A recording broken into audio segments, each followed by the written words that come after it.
Jane Sager, I'm chairman of this committee, and we need to do a roll call. Myself, I'm here.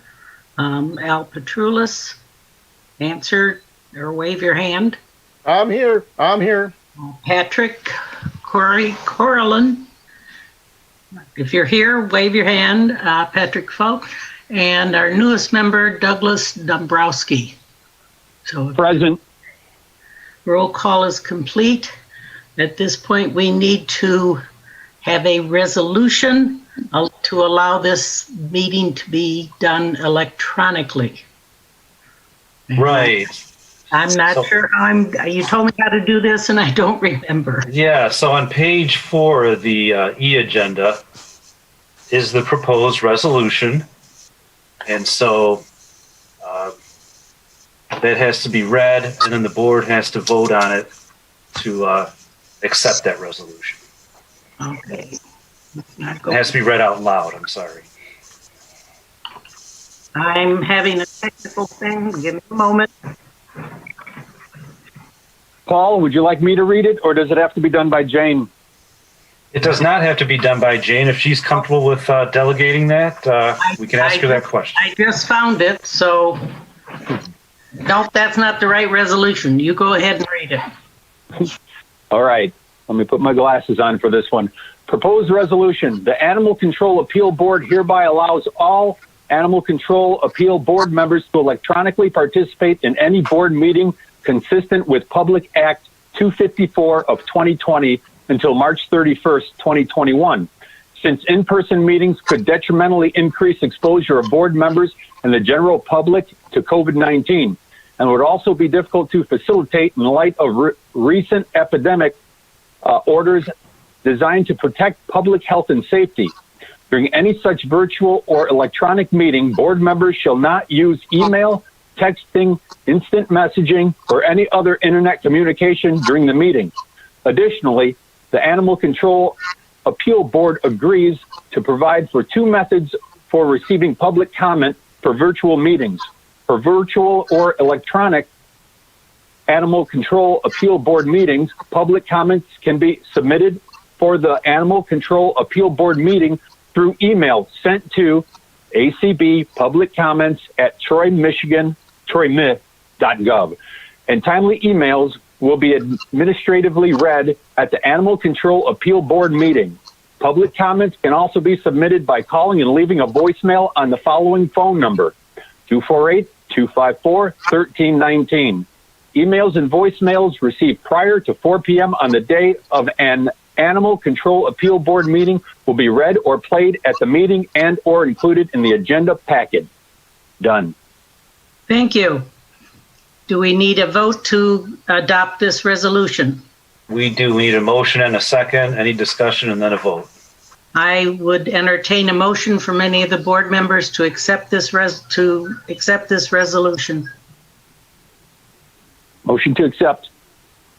I have both Patricks, Patrick Fausch and Patrick Corlin. Mr. Fausch motions, Mr. Corlin seconds. Any further discussion? Or if not, I'll call for the vote. Please unmute and indicate your approval of this by saying aye and raising your hand. Aye. Aye. Aye. The ayes have it. No, this is passed unanimously. Thank Okay, you. and Madam Chair? Yes, sir. And we do have Jackie Friends here tonight, and she would be, she's ready to do a roll call vote on any matters that we need to. Thank you. We need to approve the agenda as printed and sent to us. Is there any changes or anything to be noted for this agenda? Thank you, Madam Chair.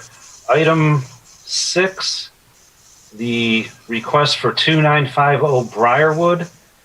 They have requested that they do not need the board to take action. They've withdrawn their request because they're no longer going to have any chickens. So that would be the only proposed change. Do I have a motion to approve this agenda with the noted change of removing the applicant from the Briarwood address? Do I have a motion to approve? I'll make a motion to approve. Do I have a second? Again, both the Mr. Patricks are doing that. Mr. Fausch, I can't hear you. I don't know. Okay. Unmute. If not, all those in favor of this agenda as amended, please indicate by raising your hand. Okay, we're done with that part. This chair, oh, you raised your hand. I see it. Okay. Would it be suitable to allow Mr. Flock a few minutes to perhaps diagnose his sound concerns? That would be all right with me. If desired, at any time during the meeting, it is acceptable for the chair to call a post. Boy, I don't have my term in front of me.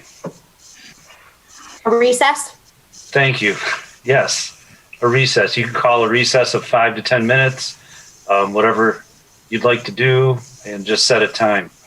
I see Patrick shaking his head. He wants us to go ahead. Okay. Madam Chair, can I make a suggestion that Patrick can at least call in? Because we will probably need to have his input on discussion. So he can forego the video. Can he at least call in?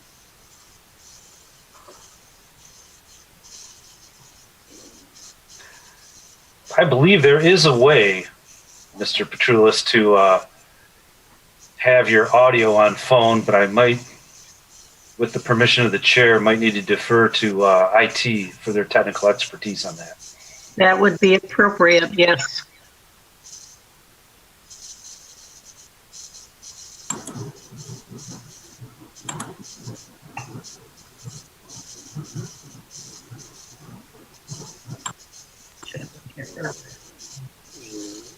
Yeah.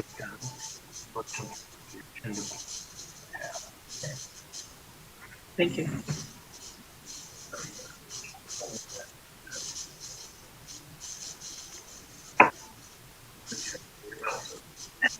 I lose my Yeah, Mr. Flausch, if you look at the meeting invitation, there should be a list of phone numbers that you can use to dial in. You can stay connected to your video unless you're using your phone, but you can dial any of those numbers and put in the passcode, and you will be connected to the audio. Yep.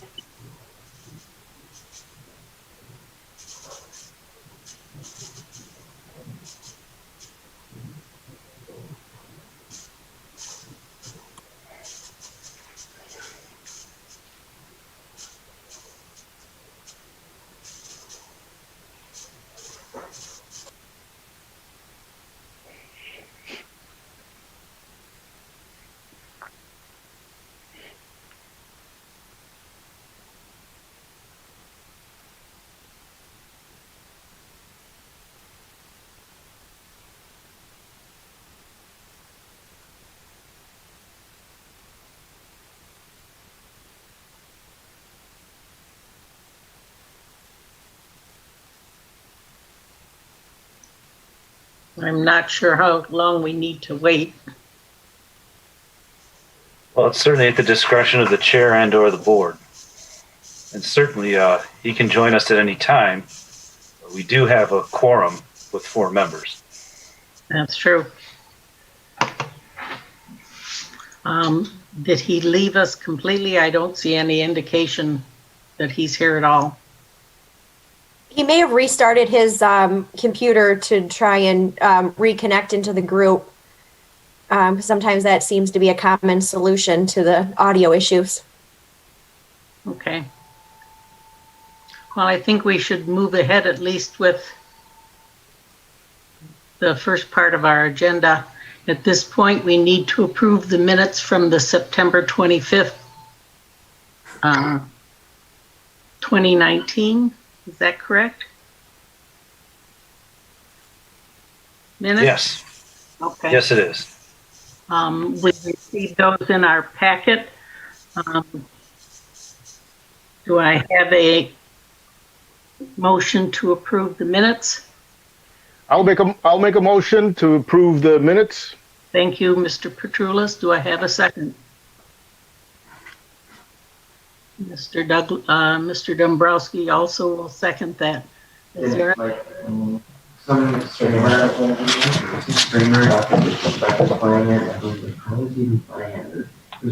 Okay, can you hear me, gang? Yes. Okay, let me get back to my page. All Hold the on one minute. developers, like at his house, like helping him the game run, you know?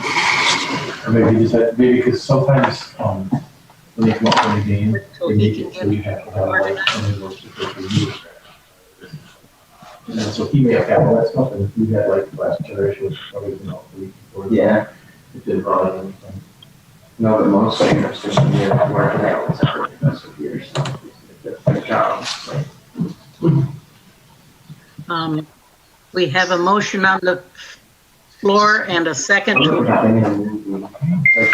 Those 5 in years after. favor, signify by raising your hand. Right, and then like 15-year-old also have those, like 2 ghosts that go all the way. Yeah.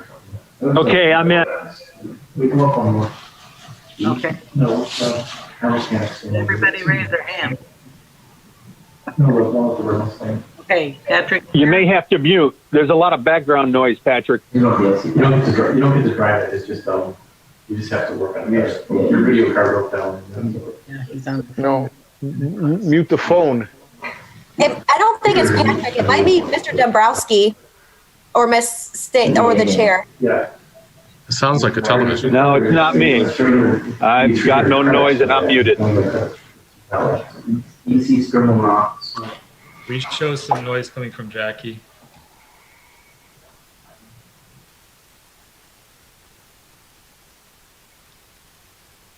All right. Sounds like we've got it conquered. All those in favor of the minutes from September of 2019, please indicate by raising your hand, please. Thank you. Review and approve the revised Animal Control Board procedure. I'm at a loss, Mr. Evans. Typically, what the Animal Control Appeals Board does is before they start discussing their cases, the chair or a delegate of the chair, someone else on the board, will read the procedure so that everyone involved with the meeting, anyone watching, can have an idea of the order of business and how things will go. I've revised that procedure because the procedure was specifically tailored for in-person meetings, and if it were read today, it might be confusing. So I've revised the procedure to tailor it to the digital meeting format. So what needs to happen is that a member of the board or the chair needs to read the procedure for the benefit of everybody here, and then the board simply needs to have a motion and a second to adopt that procedure for the purposes of these electronic meetings. That way, it will be applicable to future electronic meetings.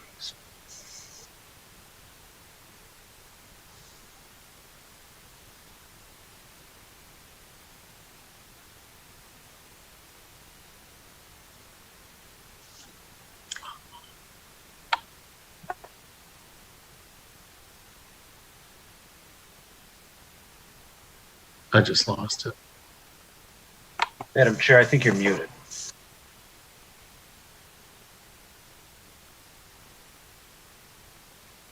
Jane, you're muted. Sorry. There we go. Where is it in the packet so I can read it? Page 8.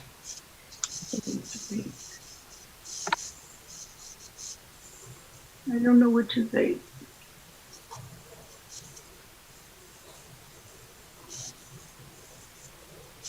Um,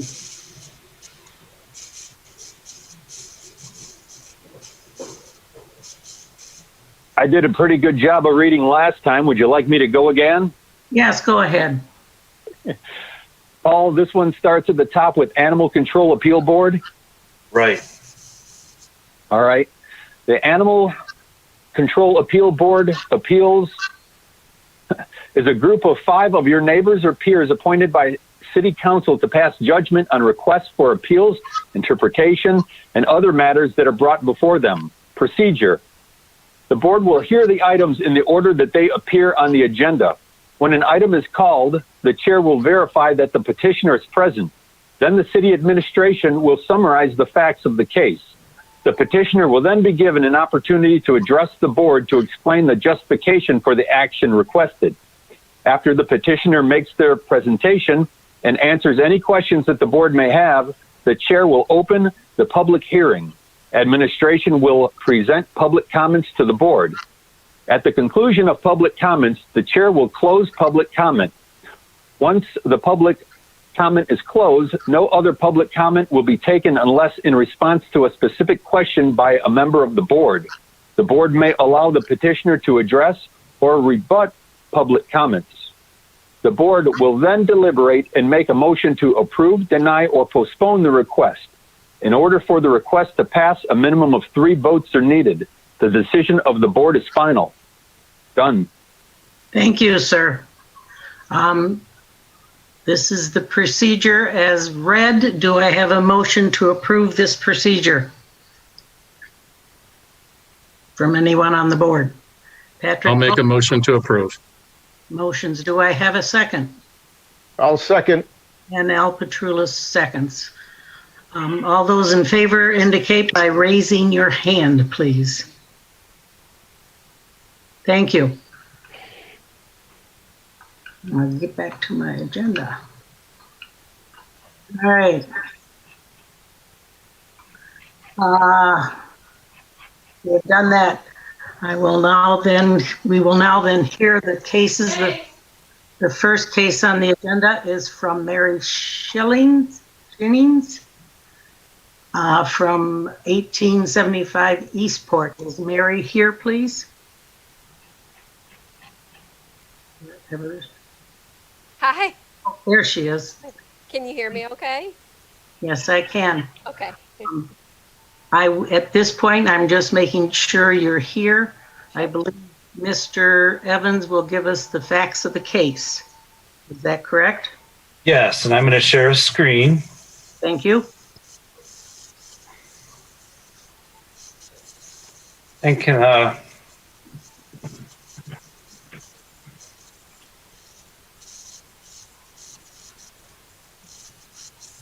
everybody see the introductory statement off the agenda where it says 1875 Eastport? We see it. Yes. Great. Okay. Well, this is a request from Mary Shings at 1875 Eastport. In order to keep 3 chickens, a waiver from the requirement that the property be at least 0.75 acres in area. The property is approximately 0.6 acres in area. Now, this slide is an aerial of the neighborhood, and the subject property is outlined in red. This neighborhood is located west of Rochester Road and north of East Maple. And my subsequent slides will simply be the same view, just closer in. So this is a neighborhood view here, and this is the subject property at 1875 Eastport. I've zoomed in further to give the board an idea of what the property looked like from an aerial at the time this was taken. And what the applicant is proposing is to have this mobile structure that is designed to house chickens. And she's provided a site plan. The street is on the right, indicating that looks like she's going to have that structure be moved periodically in the rear and side yard.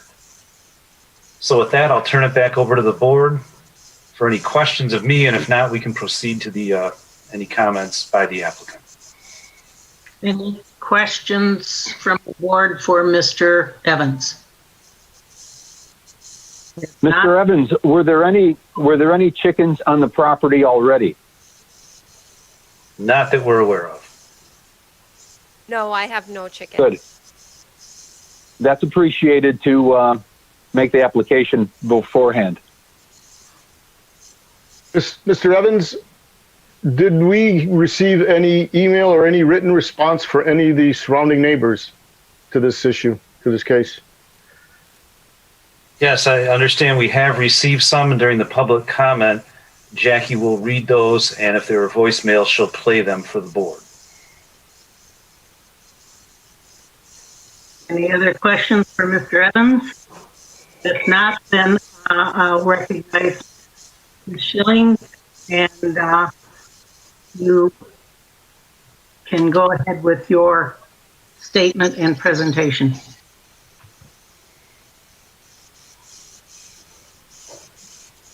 Go ahead, Ms. Schilling. Jennings. Jings. Sorry. So yeah, basically we just want to be able to have chickens, backyard chickens, mainly just for eggs. We're not planning on having any rooster, just 3 laying hens.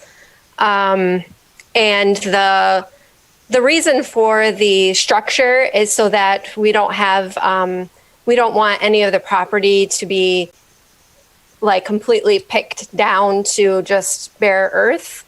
We want to be able to, you know, fertilize the property, as well as, you know, have the eggs. Yeah, I guess that's, there would only be for laying eggs, and they will only be on the property in the spring, summer, and fall. During the winter, they will be housed in a different location for overwinter. So they will not be on the property for overwinter. And I guess to the extent of me being able to care for the chickens, I am a licensed veterinary technician for the state of Michigan, in the state of Michigan. So I'm well equipped to care for the chickens. Thank you. You're welcome. Does the board have any questions for our applicant?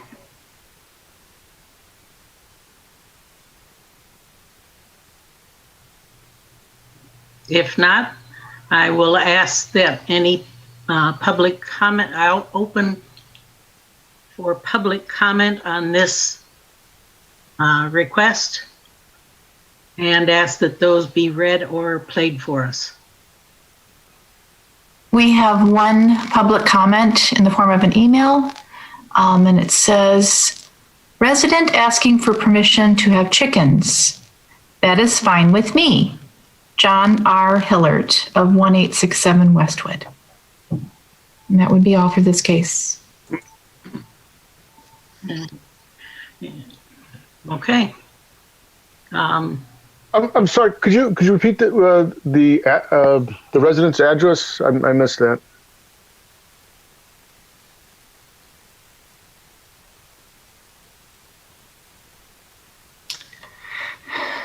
Their address is 1867 Westwood.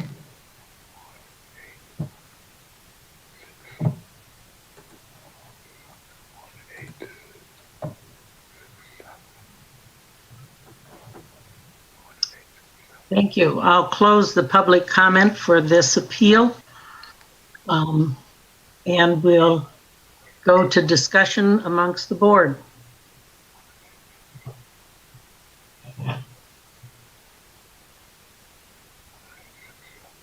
May I start it out? Of course, please do. All right. I have some observations and some notes. I think that she's uniquely situated, that she has no neighbor to the north, and she borders Robinwood Park.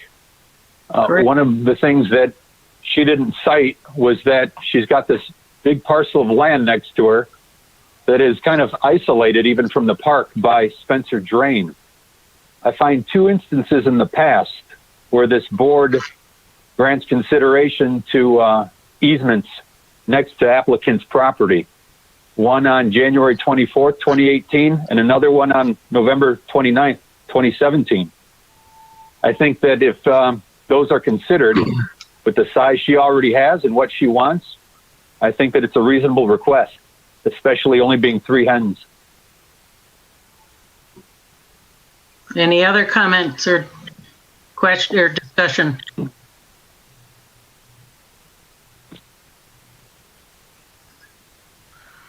Well, if I could make a comment, my observation is somewhat similar to Mr. Dombrowski's, that there is a lot of open space. The other consideration for me was that the size of the lot is 0.6 or approximately 0.6, which is relatively close to the 0.75. Is not, obviously it does come short, hence the need for the waiver. But it does seem that the open area on actually 2 sides of the property would seem to be somewhat appropriate to have the chickens there. My only concern is that there hasn't been really any response from the people that would be affected, the residents directly or very close to the applicant's residence. So I'm concerned that they are maybe just not aware. I know they did get a notification, but it's a lot different when there's a request when there are no chickens on a property versus a request when the chickens are already on the property. So I do have a little bit of concern that the residents in the area really may not quite understand what is coming their way. So just wanted to bring that up. Thank you. Any other comments or discussion from other board members?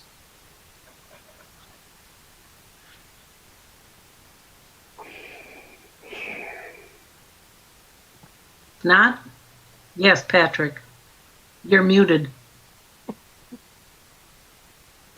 Sorry. I understand what they're saying about the Robinwood Park property. However, that is city-owned property or dedicated Robinwood Park, even if there is a flood zone there. But it's still falling short of our 0.75 acres that is required for chickens. And I think it's, I mean, it's 0.6, but it's still falling 0.15 short. And we haven't heard from the neighbor next door or the 2 neighbors behind. So I just feel that that's a negative. We shouldn't look at city property or anyone else's, or any type of city property to be used to make up the difference. That's just in my opinion. Thank you. Any other discussion?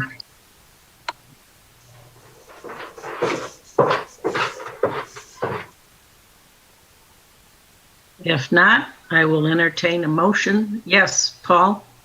Yes, now they're with the motion portion. I'd just like to remind the board members, I know it's been a while since we've met. Page 1 of your agenda is a resolution template. And we recommend that anyone making a resolution and any discussion about the resolution try to be tied in as much as possible to the reasons indicated on the template. Now, those reasons aren't exclusive. As a matter of fact, any board member, if they want, can add an other to it. So we're just recommending that board members refer to that in any motion and discussion on the motion for all the cases. Thank you, Mr. Chair. At this point, with no other questions or discussion from the board, I would entertain a motion on this request.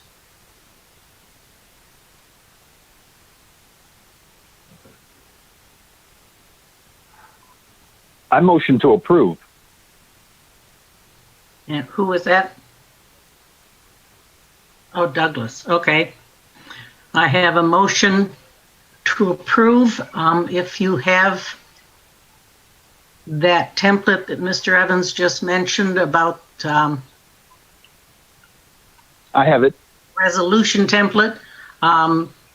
It would be helpful if you could, utilizing that template, add statements as to why you are why you are motioning to approve. Absolutely. Number one, she's mentioned that this is part of her profession. She knows how to treat the animals. She has already planned good apparatus that she's going to get. She's already prepared for winter, having them to move to another location where they don't have to be outside. She's got number one taken care of. She's got number two taken care of. Number two being animals will be maintained in quarters to prevent their escape. Number three, reasonable precautions taken to protect the public from the animals. Well, protecting the public from the animals, these aren't very vicious animals, we know. If we consider that protecting them from the nuisance, I think that if this property is viewed and compared to someone with 0.75 acres, she's got a better advantage with how she's placed. Regardless of having to annex any of the city property, I don't consider that. I consider what the density of the neighborhood is around her property. So the fact that she doesn't have neighbors on a whole side of her is a lot better than, let's say, somebody with 0.75 that has 4 more neighbors bordering that side. I think that she's pretty well situated, especially if she biased her birds toward the side of the park. And finally, that the animals will not be loud or detrimental to the neighborhood. She's already done a little research anyways to show that she needs hens and no roosters. It sounds like she's got a good plan here. And I think that denying this from her puts her at a disadvantage that most of the rest of the city residents enjoy. Thank you. We have a motion with reasoning proposed. Do I have a second? We can't say yes or no unless I have a second.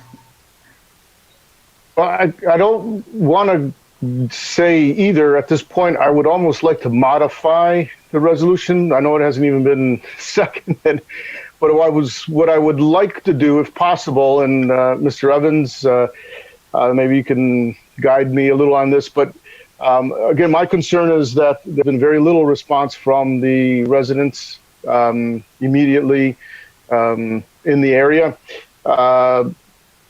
Is there a way to put, if we were to approve, is there a way to have a future review or something, 36 months, 24 months, 18 months, something to give an opportunity if there is an issue with the neighbors? Or do we just wait for the neighbors to complain? I guess that's kind of what I'm trying to avoid, and maybe be proactive. Madam Chair, may I? Yes, please. Yes, so certainly the board has the ability to impose conditions, including requiring potentially the applicant to return back in a certain time period. I would opine that at least those conditions be reasonably related to whatever direction the appeals board is going in. We could wait until there are complaints, which we would follow up on. And certainly the appeals board could make a condition that there are complaints, or if there are justified complaints that code enforcement can verify. We could, the board could also ask them, make that a condition that they have to return. And it also, if the board was inclined, while Mr. Petroulis, you are correct that everyone within 300 feet did receive a postcard notifying them of the request, perhaps the applicant has spoken to the neighbors or has received feedback. I know on some of my other boards, the neighbors will reach out and contact their neighbors. So if that's an option as well, perhaps the board, if they wanted to, could pose that question to the applicant. Would the board like to ask that question of our applicant? Absolutely, yes. Fine. Could our applicant please speak to the issue as stated? Have you had Yes. contact with other neighbors? Yes. So the neighbor at 18, I believe it's 1865, which is right next door. We spoke with them before we even placed the application last year, and they thought it was a fabulous idea. They were super excited, and I think they probably want some eggs. And the neighbors, as far as the neighbors behind us, I don't foresee that that would be an issue. I don't know them that well, but I know the one gentleman has like some sort of game cam that he has in the back that he likes to watch the wildlife. So I guess I'm just using my, I don't know, thinking that maybe he would be okay with that idea, seeing how he likes wildlife. And then the neighbors across the street, I know them. I haven't spoken to them about it, but I do believe that they are the sort of people that if they had an issue with it and they received the notice in the mail, that they would have spoken up. So I do feel that they're the sort of people that if they had an issue, they would have had no problem emailing and saying, yeah, I don't, or they would have come to me and said something. So, yeah, I didn't speak to them directly, but I don't foresee that they would have a problem with it. Thank you You're welcome. for your comments. We'll go back to our board members. We have a motion on the floor. The suggested modifications that Mr. Petrulis suggested. I'm not sure procedurally how we go about if we want to include anything like that in the motion. If you could give me a hand, Mr. Evans. Sure. So, Mr. Petrulis, if you've could perhaps, if you still want to request that the motion maker amend their motion, you can enumerate exactly what you'd like him to do, and if there's agreement there, and Mr. Dombrowski agrees, then he could restate the motion, or say, yeah, motion granted, subject to the following, and then we'd need a second, and then discussion and a vote. Very well. Then I guess I request Mr. Dombrowski, if you're in agreement, to add a condition of approval of the chickens based on the condition of if there's a complaint from a resident within the 300 feet, that we would request the applicant to come in and review the waiver at that time, or at the next appropriate Animal Control Board meeting. And I'm open to modification of that verbiage too. I mean, I'm kind of winging it right now. I think of how the animal ordinance is written now. And if she had 0.75 acres and sat in that spot right there, and somebody around her complained about it, would it be a justifiable complaint? And by putting this contingency on her, is it asking too much? I half agree with where you're going with this, and I'm trying to get all of the way there. I don't want to have neighbors of residents having bearing on other neighbors in any way, for two reasons. Number one, I don't think that it's a power that we want to confer onto other neighbors, that if they complain, now the applicant here has an issue. And at the same time, if those other neighbors do have a complaint, then they've got to hold their mouths shut because they don't want to create hard feelings. So I'm not a proponent of getting neighbors buy-in unless it's required. I'd much rather vote if the applicant meets requirements or not based on the application itself and not what the others say around. Because we also know that residents change. And if these birds are granted to her and another resident comes in and doesn't like them, okay, then what? That creates a whole nother scenario that I don't like getting into. So I like to try to keep the decisions all based on the information of the day. And I think that following the city guidelines, notices were sent out to all the applicants and they were notified. Procedure was followed. I don't think that we should require any more of her personally.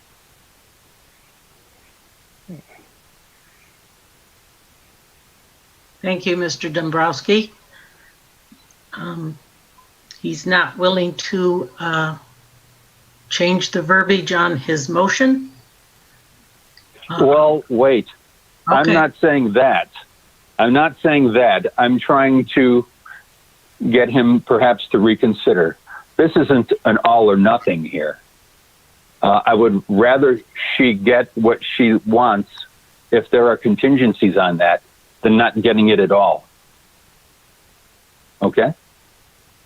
Okay.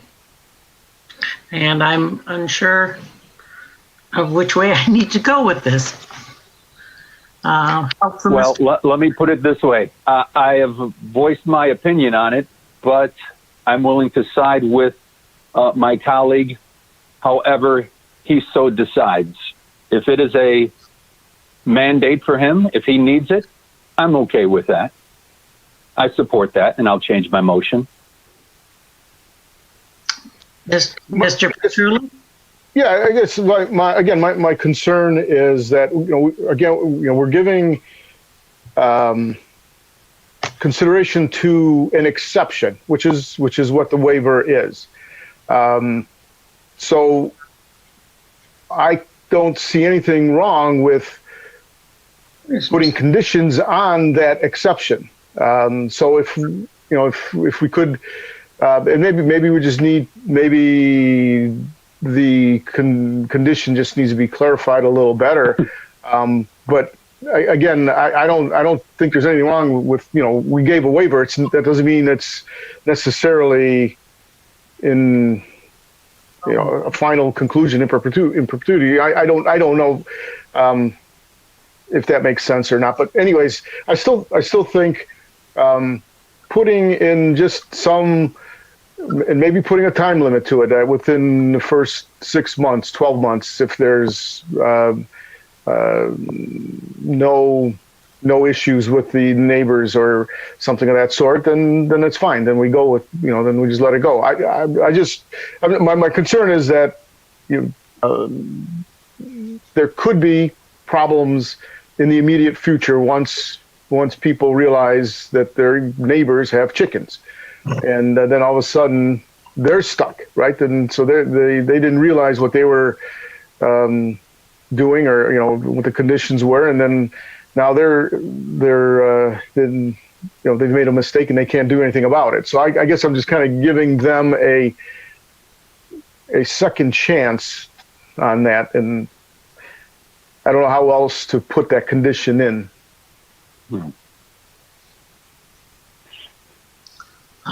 Yes, Paul. Yes, and certainly if the city does become aware of anything that might not be going right here, it would come through code enforcement, my department. And, they could be anything from noise to sanitation to not complying with the permit documents. So, for example, the applicant has made some statements about how they're going to operate, and they're not going to be here in the winter and the type of thing. So if there's deviations from that, or complaints regarding things that aren't in the permit application, code enforcement has the ability to follow up on those. And if we can verify that those are present, that could also be tie in if the board is going to go with a condition like this as the tool that perhaps, however you craft your condition, that we could use. So if it's, for example, if it's a validated concern, not just a call necessary, but a validated concern, the code enforcement department could have the requirement to ask have the applicant return back to the board. So perhaps whatever condition you put on there, I just wanted the board to be aware that that could be the process or the avenue that it comes back to the board through code enforcement. Thank you. Thank you, Paul. That's pretty good. If I may add, that's pretty good in that if a neighbor were to complain, I like to make sure that the complaint is reasonable. I mean, they might have a pack of dogs that bark all day long, and our applicant gets 3 birds, and they're upset that their dogs don't like her birds. That's not fair to her either. If a neighbor was to complain, they should be complaining about something to which the other chicken owners are held to. And that would be something that Mr. Evans then would enforce. If it's not something that Mr. Evans would enforce, then it seems like it's an extraordinary rule that we're placing on this applicant. And I'm not seeing the justification for putting that on her when on 50% of her property, she doesn't have a resident. I mean, on 2 sides, there's no one else. So I really like that, in that if there was a complaint, yeah, Mr. Evans would get the complaint. He would enforce it. We could say that she has to come back and visit us to explain this. I also like the 6-month thing too. Nicole, I'm open to either one of those. Paul?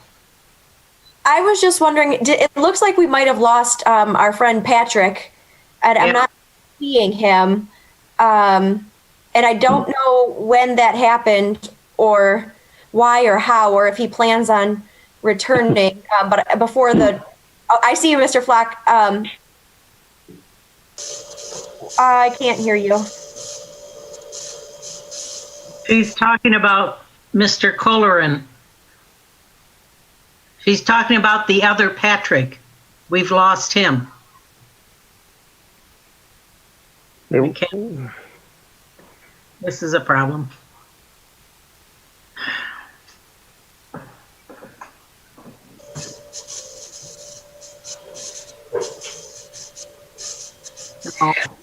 We can certainly review this. Meeting is being recorded and broadcast. We have the ability to review that, note that for the meeting minutes.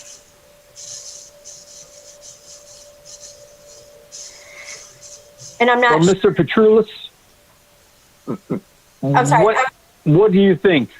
What do you think about the 6 months? Well, actually, what did you mention about 6 months? Well, thinking about what Mr. Evans just explained about the conference, the code enforcement really makes a lot of sense. I think if we do tie any kind of condition, I guess, well, maybe, do we need to specify the condition that if there's a code enforcement issue, that this would be reviewed again by the board? I mean, is that, maybe that's as simple as that. Yeah, I like that a lot. So I guess then I would request that your resolution, I guess maybe would just state that for, that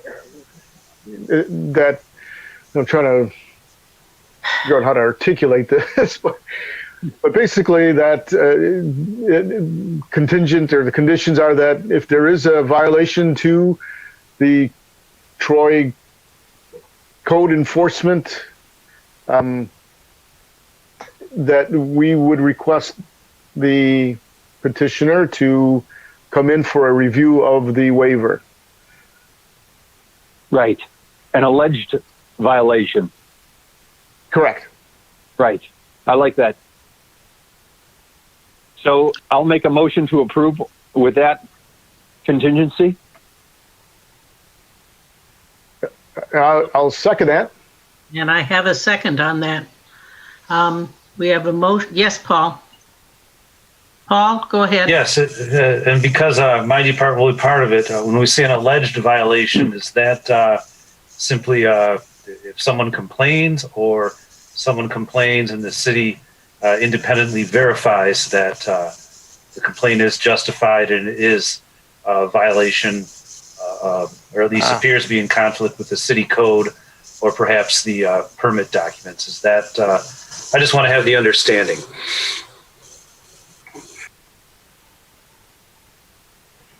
So I guess if I could jump in, then I would say the I'm not sure that we have a quorum. I think we lost the other Patrick right now as well.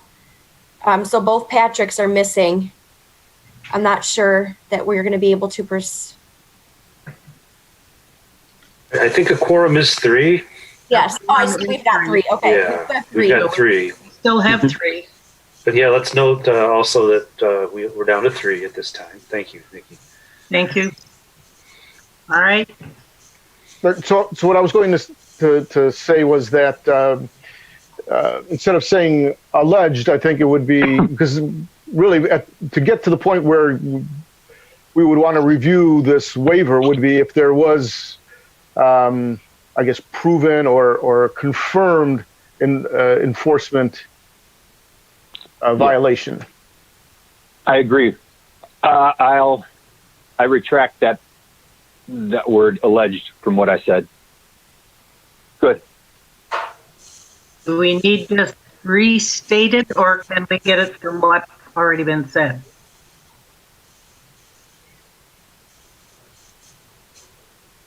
I think we've said it. Okay.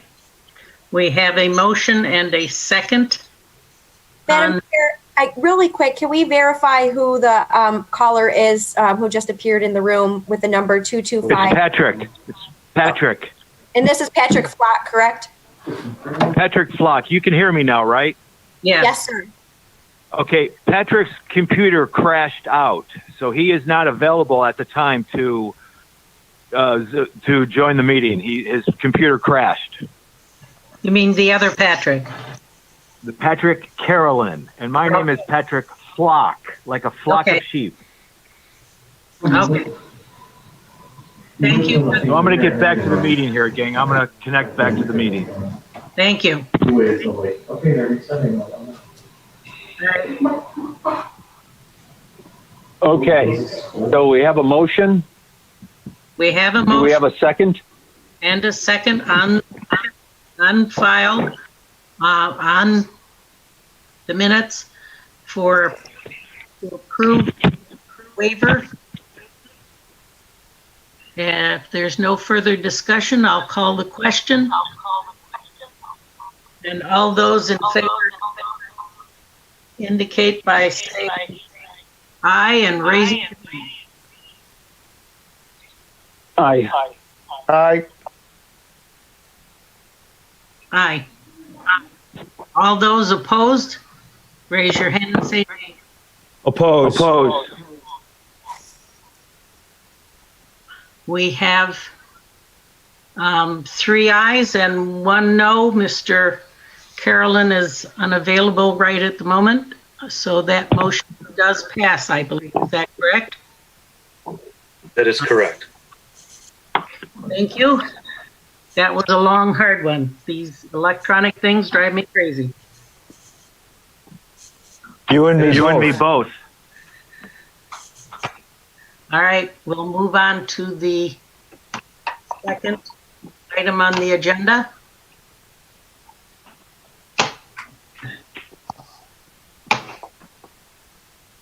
And I'm having trouble getting my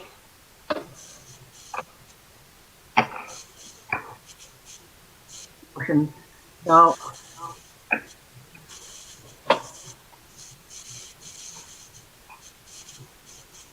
okay, there we go. Next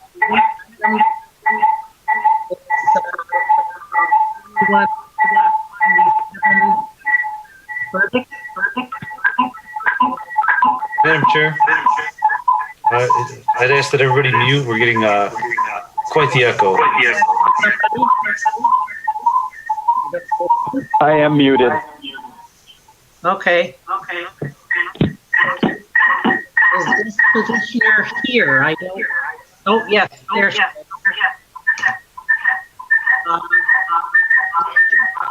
If I may make a suggestion, Mr. Flock, is there an option for your cell phone to mute when you don't plan on speaking?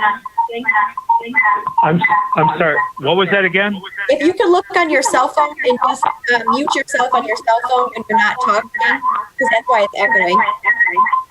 Or if you can turn off your computer speakers in any way, that's what's causing the feedback. Perfect. Okay, And Mr. Flock, when you'd like to speak again, just unmute it. Perfect. Thank you. thank you. Mr. Evans, would you give the information on this request? Yes. Let me share a screen again. Can everybody see the introductory ribbon here? Yes. Yeah. Thank you. This is for property at 2197 Burdick. The applicant is Doña Anches. In order to keep up to 6 chickens, a waiver from the requirement that the property be at least 0.75 acres in area. The property is approximately 0.36 acres in area. Once again, I have an aerial map of the neighborhood, and the subject property is located south of South Boulevard and east of John R. It's outlined in red here in the middle of your screen. And my next 2 slides, I'll gradually zoom in closer.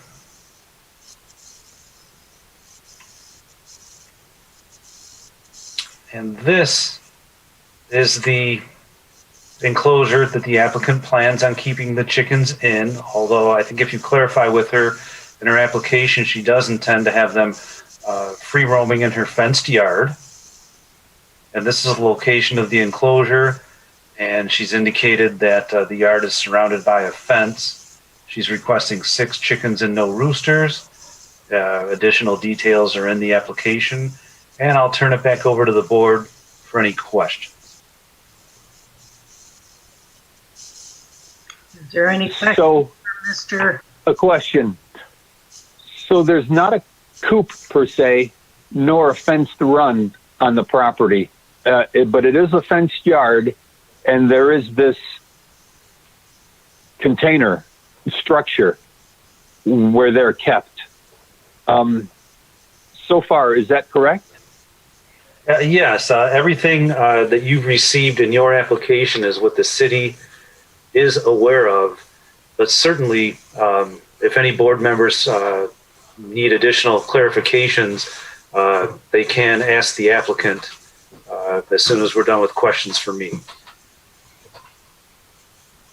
Okay, then I'll wait with my other question. Thanks. Any other questions for Mr. Evans? Paul, how many, is it 0.36? That's correct. Okay, thank you.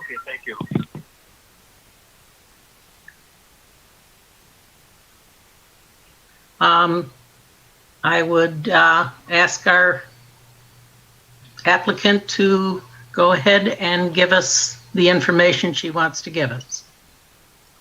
Hi, if it's okay with all of you, I'm just going to give a statement from my mom, and she can answer any questions. But she's a little bit tougher on speaking English, so just here to help out. Thank you.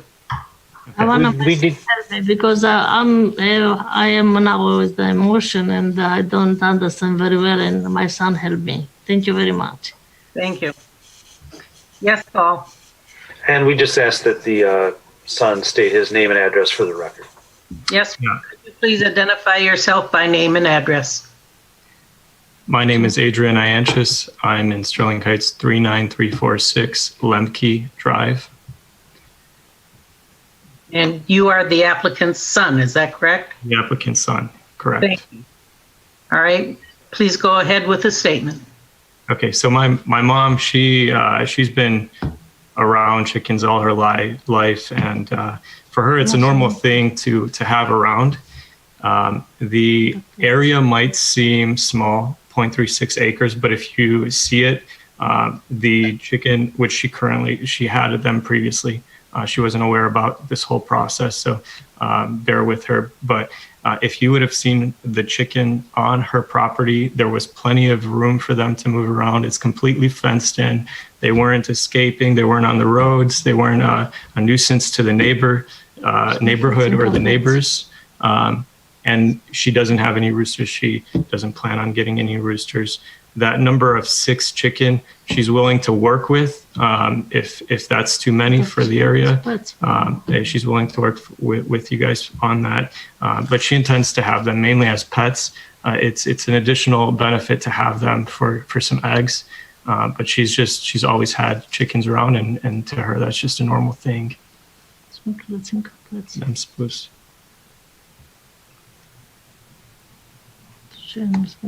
Also, the enclosure. I know it doesn't seem like much right now. In the past, they had an insulated structure that was far more.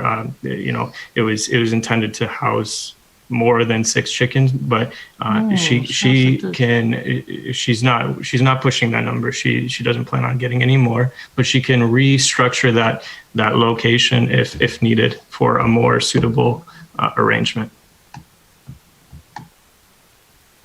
Any other comments, or if not, is there any questions from the board for our applicant? Where do the chickens live in inclement weather? Well, in winter, I don't want to keep it in winter. I want to keep it just in spring, summer, and the fall. The fall. And in winter, I have the best friend. She have a big yard, and I keep it over there. Yeah, she plans on relocating. No, for winter, I don't want it. She's going to keep them, but she's going to relocate them in the wintertime. But I go sometime, and I see my pet chicken over there, and I love it. And I go almost every week. I go see over there. I love it. This is my favorite pets. Yeah. Currently, they are relocated. They're not at her property. Thank you. At this point, I believe we will ask for any information from any responses from neighbors. Okay, I'll read the public comment. Go right ahead. The first one is an email stating, I don't mind if the homeowner has 6 chickens on the property. There are some chickens there already. I do mind if a rooster appears. Many years ago, there were chickens and a rooster. I didn't appreciate being wakened at the crack of daylight. From Martha Hart at 2165 Chancery Drive. The next thing would be a voicemail that was left, and I'll play that.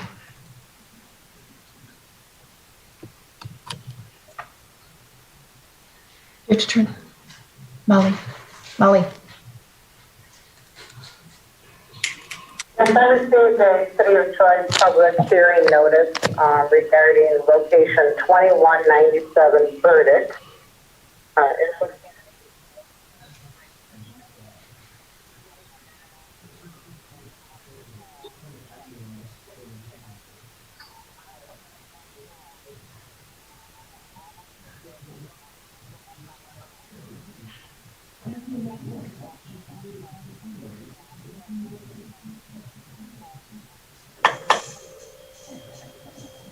Madam Chair, I believe we heard, the last thing we heard was the address. I suspect there is more to that, and I'm sure Jackie's working on it right now. Jackie, I don't think we heard the whole comment. We could not hear it all. Okay, I'll try again. Not doing anything different than I do for Planning Commission. Hold on. Sure.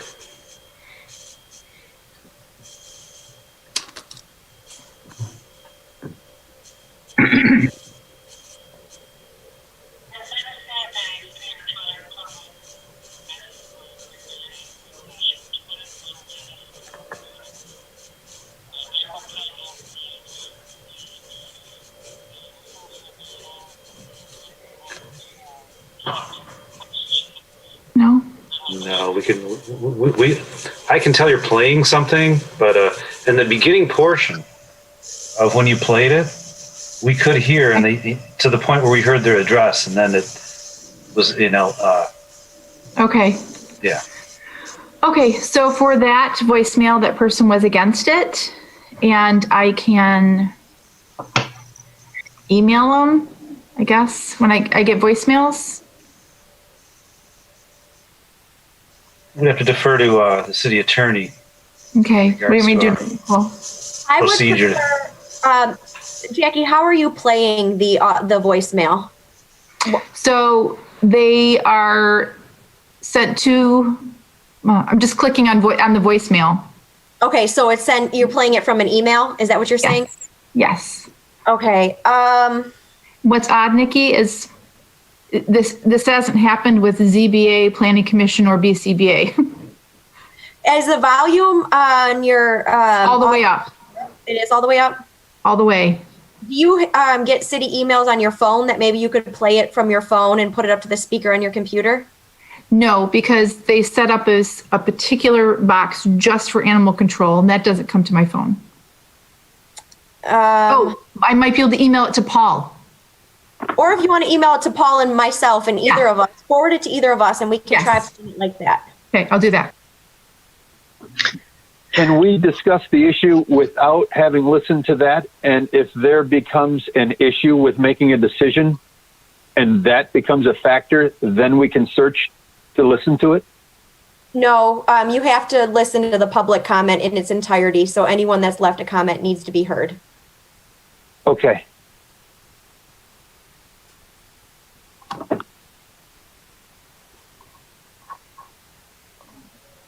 So we get to. Shall we discuss it? Go ahead. Shall we discuss it while we're waiting? Paul? It would be my recommendation to not deliberate until all public comment has been received. That would be the most fair. Good. Legally appropriate. Understood.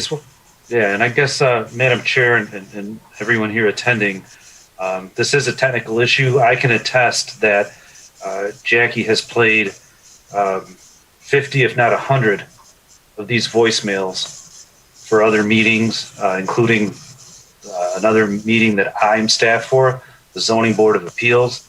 So certainly, I couldn't agree more that this is simply a technical issue.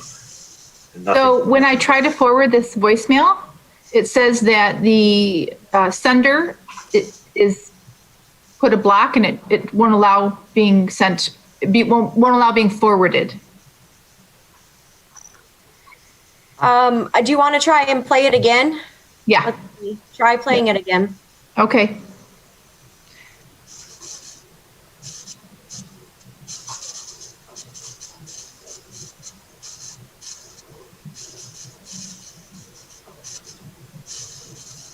Hold on.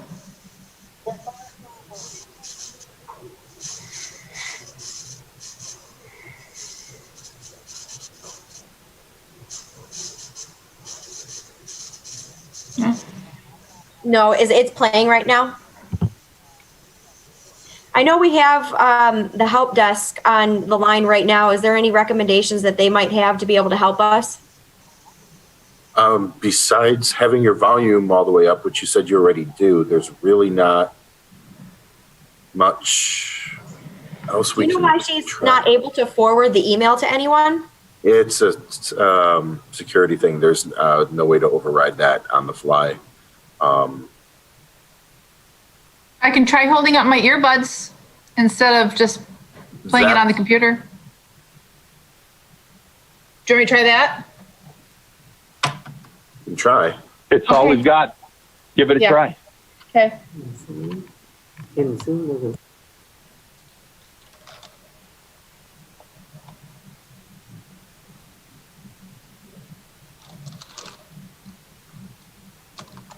Hold on.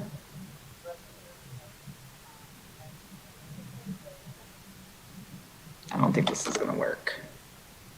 Let's see. No, it's not going to work. There's no way. No, that's not going to work. No. My question for Nicole is, legally, would Jackie be allowed to repeat what was on it for us? I think that's what she'll have to do, and she'll really have to repeat it verbatim from the beginning to the end. And that's, I think that will suffice because it allows whoever made the comment to get their message heard to the board. And so I think that if we can't get the message to play, then Jackie will just have to repeat it verbatim. Okay. Thank you. Would you do that, Jackie, please? I'm going to do my best. Okay, hold on.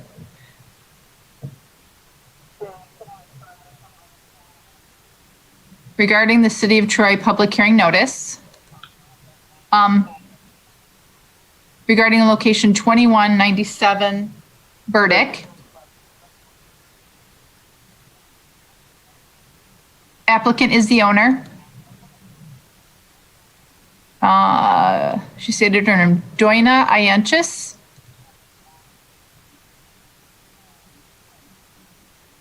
This is regarding an order to keep 6 chickens on their property, period.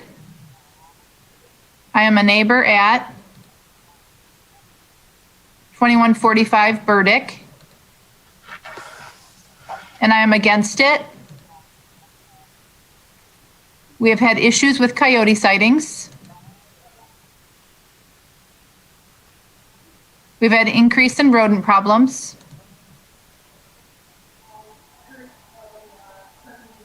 It's too small of an area to keep 6 chickens. So I don't know how I cast my vote. As a no, if you'd like to call me back and let me know if I'm doing the right thing. My phone number is beep. I don't have to say it. Do you want me to say the phone number, Nicole? No. Yeah? If she left it on the voicemail, yes, please. Oh, okay.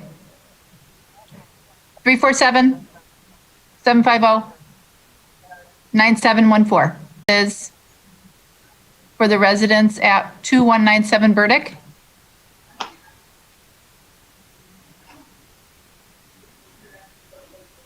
Regarding them wanting to keep chickens. Thank you. Okay. Thank you. Thank you, Jackie. Mm-hmm. There was no other emails or any other public comment. Is that correct? No other public comment for this case.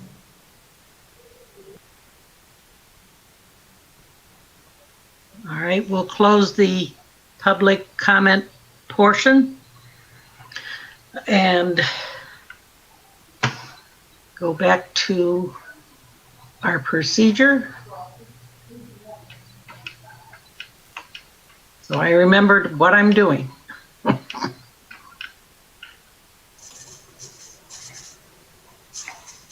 Okay. We'll have then any more discussion from our board members, please.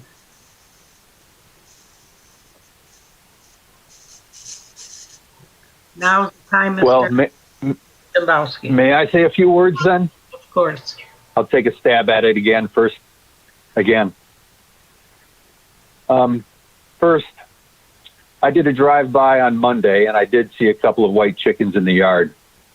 Birds like this, from the research I've done and from owning them, they need a coop. They need a place to call home with bedding, straw. In the winter, a source of heat. They need to be shielded from predators, hawks. I respect the person said coyotes, but I don't think that a worry about coyote goes very far when a small dog would be at risk as well. So that doesn't weigh in a decision of mine. It's more how the birds are kept and what the neighbors have said about how the birds have been kept in the past. I think that there is hope for lots this small, for someday having birds, not as many as 6. But in this case, under these conditions, I don't see it. So if I go to the list, the animals will be treated humanely. I'm not going to say that they wouldn't be, but I have questions about, well, I think it's arguable about neglect. In the wintertime, and the enclosure is small, these kind of birds, a chicken that size, the research I've done, they need a minimum of 12 inches per bird of perch space. I think that box was 26 inches wide, and they have to stoop down. It's not a healthy condition for a bird. They need a minimum of 2 to 3 square feet per bird, and they don't have that. I mentioned the bedding and the loudness. I mean, they're hens, so I don't expect anything out of that. The quarters, I question the quarters already, I've said. And reasonable precautions, I've already said that too. So it would be a no vote for me. I'm sorry. I'd motion to deny. Oh, we're not yet ready for a motion. Any other discussion from the other board members? Yeah, this is Patrick. I guess we're missing.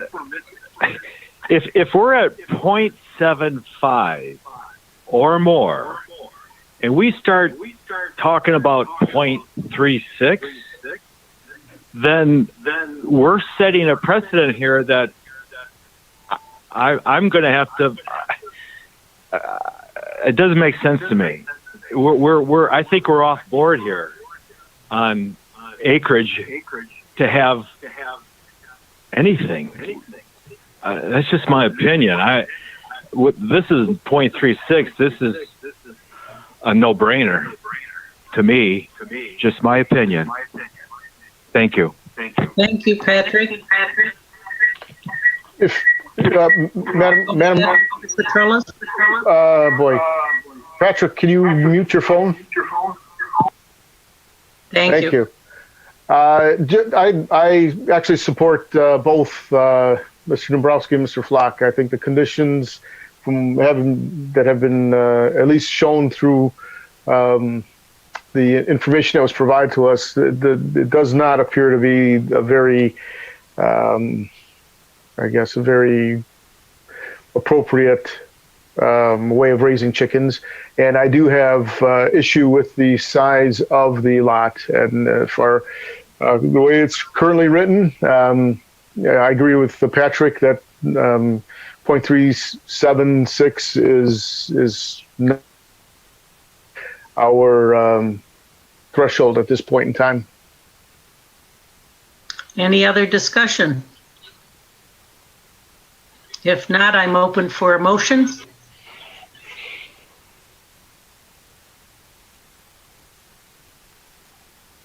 Is this just from the board members currently? Yes.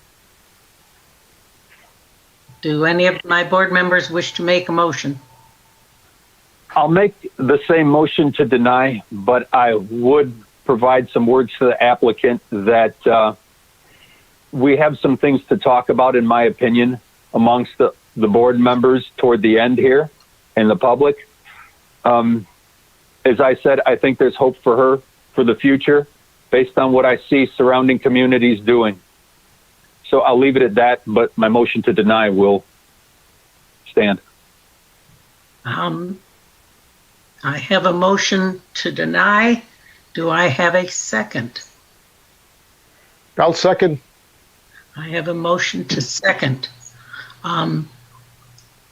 As we have done in the past, we need a little bit of clarity as to why. I think all three board members have stated their main.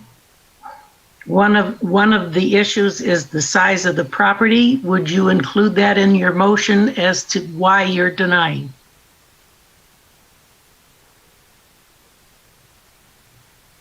No, that isn't my reason for denying. It's the other factors. In my opinion, 0.36, other communities are doing it. So I don't see that. Now. Right. We need to move this along. So let's take care of this and deal with the other issues at the end. That's what I'm saying. I second that.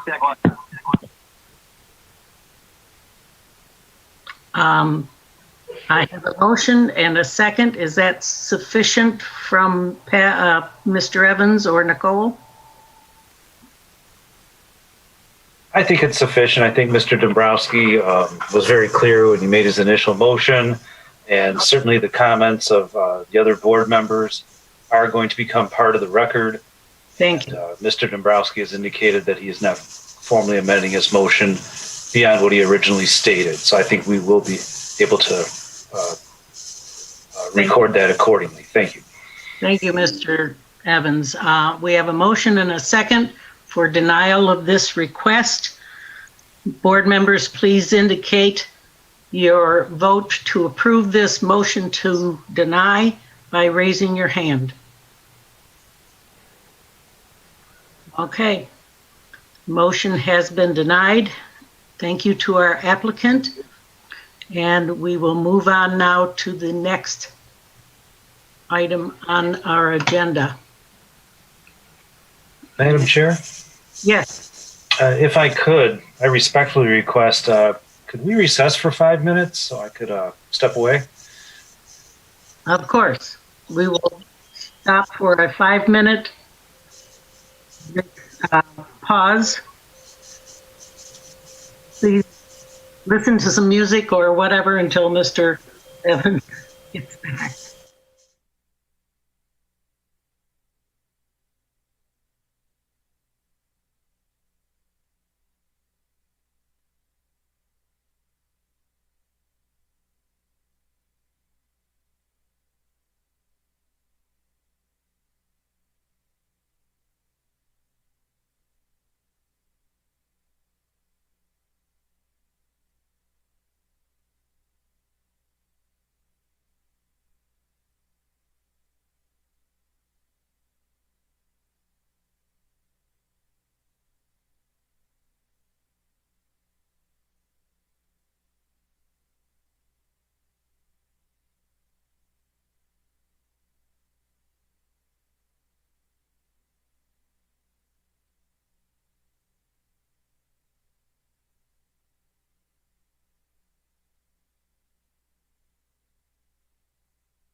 order then.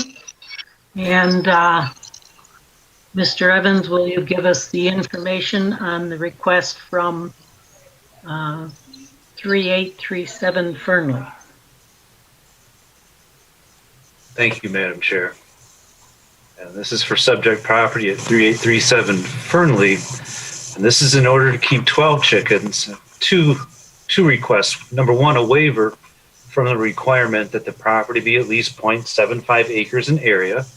The property is approximately 0.69 acres in area. And two, appeals the housing and zoning inspector's decision to limit the number of chickens allowed by an animal permit to 10. This is an overhead aerial view of the neighborhood. The property is outlined in red in the middle of your screen in a neighborhood south of Waddles and west of DeQuinder. And I'll continue to zoom in, giving closer views of the property with the closest one right there. Now the applicants requested to have 12 chickens. They provided us a site plan indicating that the coop and run will be in the backyard, which is to the left of this drawing encircled in red. And the applicant has also provided us, among other documents in the application package, I've included the 2 photos indicating the appearance of the structure. So that's the first part, is that they want to keep 12 chickens on less than or chickens on less than 0.75 acres. Now, the second part is something that in my 9 years working with the board, we've never had a request for, but this is a section out of the animal ordinance. And this is the section that, in summary, says people are required to get an animal permit from the city when they want to have animals on property. And one of those conditions in there is that the permit may contain limitations and conditions required by the housing and zoning inspector. Now, I serve as the housing and zoning inspector for the purposes of this ordinance. In reality, the housing and zoning inspectors work for me, but I'm the gentleman who reviews and approves the permits.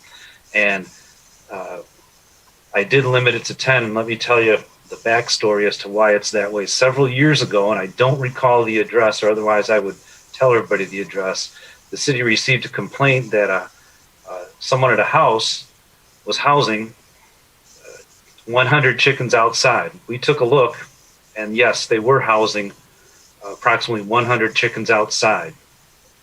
Through our investigation, we learned, and they told us that they're actually had kind of a commercial enterprise where they would take the chickens and take them to a market. They had been doing it for some time when the neighbor who was selling their house called and said, well, this has been going on for a while, but now we don't think we can sell our house. So at that time, the applicant who wanted to keep their 100 chickens insisted on the city, me, providing a number. What's the maximum number of chickens they could have? And so anecdotally, I reviewed what I thought, to best of my memory, what people requested in the past for permits for chickens, and I thought 10 was a reasonable number. So at that time, a few years ago, I established that there would be a maximum of 10. So what they're requesting is to appeal that limit of 10 chickens, because they're requesting 12. So with that being said, I'll turn it back over to the board for any questions. Is it appropriate that this board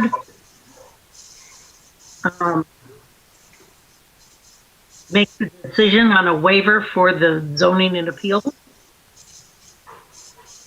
Yes, there is other language in the animal ordinance that does give this board the ability to make that overturn or adjust the decision of the housing and zoning inspector regarding the issuance of a permit. Okay. Any questions for Mr. Evans from the board members? Mr. Evans, just a quick clarification, because you talked future tense there for a little bit. Is the coop and it's already there? Is that correct? Right. Okay. Just wanted to clarify because it was stated that it will be, the way you used the word will, so I got confused that something was going to.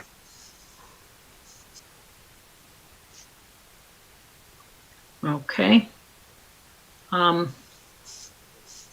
other questions for Mr. Evans? Do we go to public comment first or to go to the? You want to, now is the time that you can ask the applicant if they'd like to offer anything for the board. Thank you. I would ask our applicant then to please go ahead and give your statements and explanations to the board. Hi, my name is Teresa Vezai. I am the resident of 3837 Fernley. As you see in your papers, we have 0.69. We have a attached garage behind our house. And that detached garage, when we purchased it, had like a wooden fence around like a deck area. We still have the wooden fence. So if we were to be approved, that wooden fence is there, and everything else is fenced in. And it's got, I forgot how high the fence is. It's in the original photos that I sent to Mr. Evans back when I did the application. We do have currently they're relocated. They're at a farm where we purchased them initially. We put them back there now for the winter. Actually, until we get approved, if we get approved. Our initial meeting was supposed to be in November, and with the COVID situation, whatever. But now we would like to be approved. They are not only just for the eggs, but also my kids love them.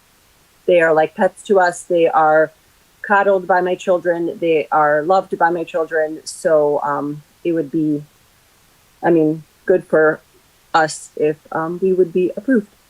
And as you see, we have the 0.69, and we don't have neighbors behind us. We've got the street. So we've got trees basically all around our little property here. So I don't think it would be much of a, look-wise nuisance, cosmetic nuisance to the neighbors, because we are kind of surrounded by trees, landscaping trees. And I think that's it, unless anybody has questions for me. Okay, thank you. Is this where we go for public comment? The next step would be if any of the board members have any questions for the applicant. Is there any questions from our board members for our applicant? No? Then I will ask Jackie to read the public comments. We'll open for public comments at this point. Okay.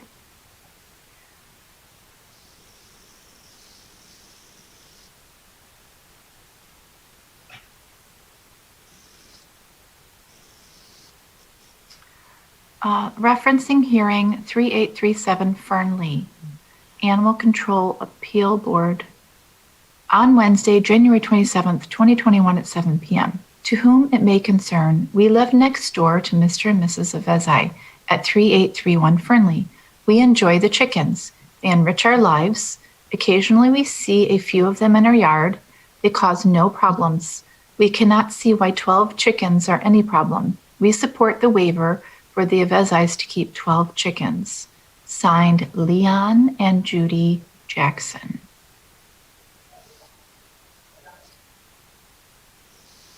Next email. To whom it may concern, there is to be a hearing on 12721 regarding location 3837 Fernley Drive, Troy, Michigan, 48083. Applicants Pashko and Teresa Avezai. I received a notice in regards to their chickens not accommodating to animal ordinances in the city of Troy. As their neighbors across the street at 3838 Fernley, Robin, Frazier, and Daniel Jackson Jr., and a spokesperson for their next door neighbors, our grandparents at 3831 Fernley, Judith and Leon Jackson, we all believe that they do care for their chickens appropriately in regards to the amount of the property they have and of course their general maintenance. If you add our grandparents' property together with theirs, they have well over the amount of property needed, as they enjoy having the chickens roam in their yard and eat the bugs from their grass and entertain their outdoor cat. With the difference of being 0.06 acres, it is a little silly, as we happily share the space with them as well as the neighbors to their other side. Assuming the complaint came from another neighbor we are not familiar with, please be assured the rest of us welcome them as our own. Being their neighbors across the street, we know that they are no bother, as we don't even see or hear them or would even be able to notice they are there if they hadn't let us know they were there. They bring them a source of food and responsibility taught to their children. Thank you for holding a hearing to give the neighborhood the freedom to speak. Sincerely, Robin Frazier. Next. One moment.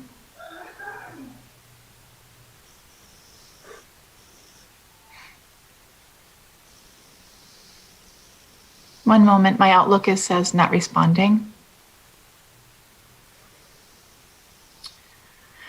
Okay, to the City of Troy Animal Control Appeal Board, Troy, Michigan, from Girish and Santheri Shenoy, Shenoy, of 3894 Timbercrest Drive, Troy, Michigan, regarding Animal Control Appeal Board hearing, January 27th, 2021 at 7 p.m. Dear Sir or Madam, thank you for holding the public hearing for Animal Control Appeal on 3837 Fernley Drive.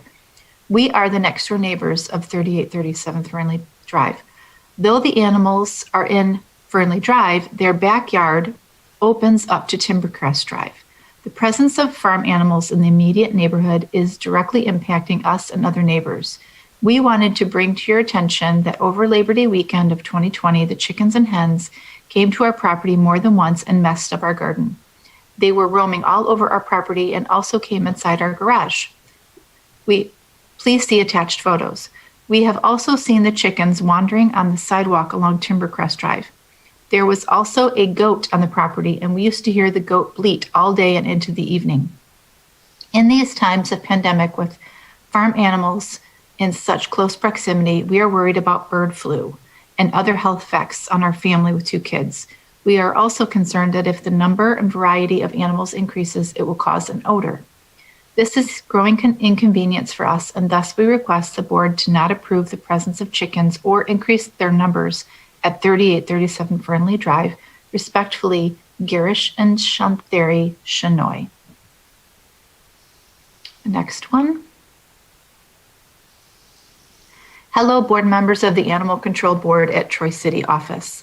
I have received a notice from the City of Troy Animal Control Appeal Board for a public hearing to be conducted on January 27th regarding the number of chickens at 3837 Fernley Drive, Pashko and Teresa Avezai. We do not support the presence of chickens and or approve the number of chickens on the above said property. We have had several occasions of chickens wandering in the nearby vicinity of our residences that causes property of Timbercrest Estates during last summer and fall. It calls for the presence of other animals such as coyotes in the area. During these challenging times of pandemic and with farm animals in such close proximity, there are possibilities that we could have other issues of bird flu that can impact our family's health. We request the Animal Control Board take our requests in serious consideration to not approve any presence of chickens or farm animals in the above mentioned property. Thank you. Regards, 3926 Timbercrest Drive. The next one. Hello, board members of the Animal Control Board at Troy City Office. We have received a notice from the City of Troy Animal Control Appeal Board for a public hearing to be conducted on January 27th regarding the number of chickens at 3837 Fernley Drive, Pashko and Teresa Avezai. As an association, we do not support the presence of chickens and or approve the number of chickens on the above said property. We have had several occasions of chickens wandering in the property of Timbercrest Estates during last summer and fall. It calls for the presence of other animals such as coyotes in the area that is not safe for kids playing in the subdivision. It is also important to note that during these challenging times of pandemic and with farm animals in such close proximity, There are possibilities of other issues such as bird flu that can impact community health and welfare. We request that the Animal Control Board take our request in serious consideration to not approve any presence of chickens and farm animals in the above mentioned property. Thanks and regards, Timbercrest Homeowners Association. Lastly, dear sir or madam, the number of chickens and goat are causing noise and inconvenience to neighbors at Timbercrest Drive. Please consider not to approve the presence of chickens, goat, or increase their number. Best regards, Adnan Hader, 3885 Timbercrest Drive. And that concludes the public comment for this case. Thank you. You're welcome. That concludes our public part of our my mind has gone blank. Sorry about that. I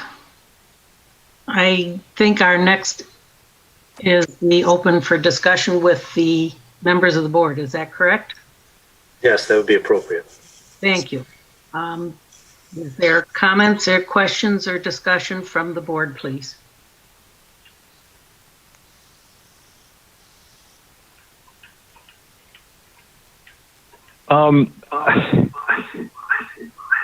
It seems like there's a problem with fencing here. If chickens and goats are roaming around the area, I asked the young lady, what's with your fencing to keep these animals in your yard? Ask our applicant to please respond. Okay, we do have fencing. We do not have the goat. And to my knowledge, when they escaped from their fencing, they were still little. We've had them since they were 8 weeks old. So they were little for quite some time. We have upgraded our fencing where they have not escaped since that Labor Day weekend that they were at our neighbor's house. And again, we are not part of any association. We are not part of Timbercrest Estates. We are our own little area. So now we have the fence. And again, if and when we are approved, we will upgrade everything to be where they will not escape. I mean, they were kind of big last time we saw them, so they probably won't escape, but we will do our best to keep them enclosed in the area and have the best possible fencing for them. Thank you. Back to the board. Any more discussion, please?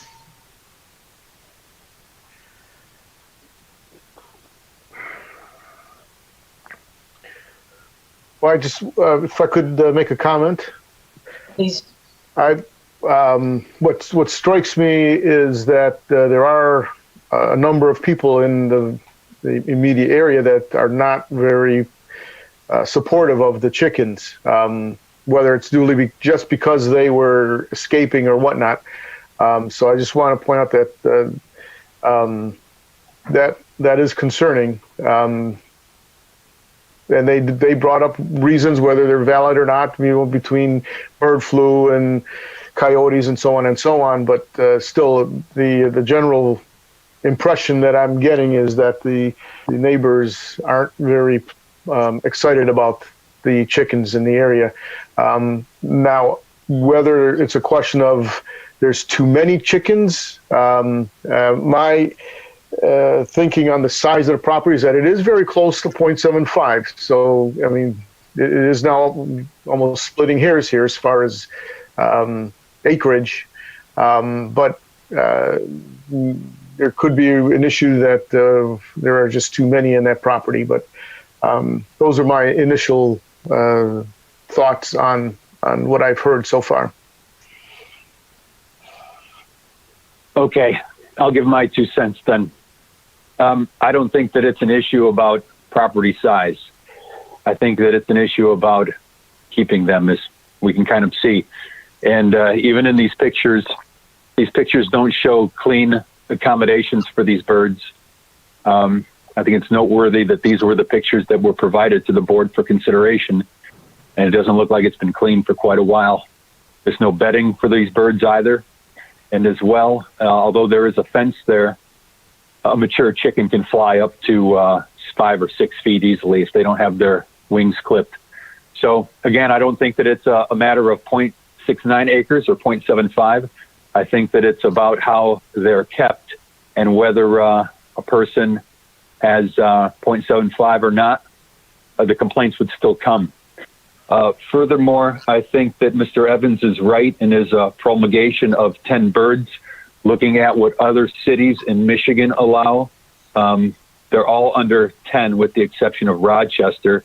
It seems to be a learned fact from communities that accept birds on suburban properties. Thank you. Any other comments from the board? I would also agree with Mr. Borowski that based on the photos that were submitted, it does not look very, I guess, sanitary. I mean, I know they're chickens, but still doesn't appear like they're making any efforts to make it a clean environment, which is also a problem to attracting rodents.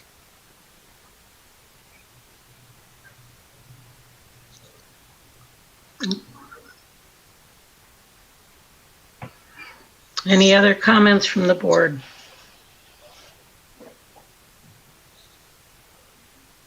If not, I would entertain a motion.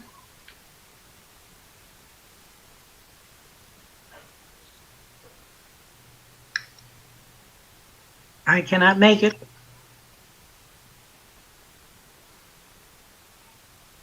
Okay, I'll motion to deny.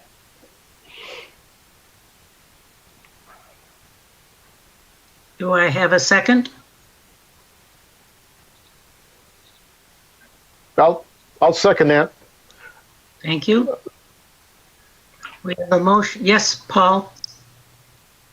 Yes, I thought you were going to say we have a motion to, well, you can say what you were going to say, but I would ask that the motion maker and perhaps with assistance of the seconder enumerate the factors and reasons for the decision as part of the motion. And we can rely on the template if desired. Thank you. Okay. Okay. I'll go back to the template then. Number 1, animals treated humanely and or neglected, treated with cruelty. I think that the wording goes pretty far. I'd cite the cleanliness as an issue. Number 2, they can escape. They need their wings clipped, and they also need protection from the skies. As I mentioned in the last case, I think it was, hawks will swoop in there and have a dinner of them. Number 3, reasonable precautions to protect public from the animals. Well, we have heard the public input. The animals will be loud. Well, somebody mentioned a goat, but we're not talking about goats. We're talking about hens here. So number 4, I don't think has a bearing. Number 5, detrimental to the neighborhood. Well, again, we've heard from the neighbors, and I guess that means that they would be detrimental in a bad way to the neighborhood, I'm sorry to say. So, motion to deny.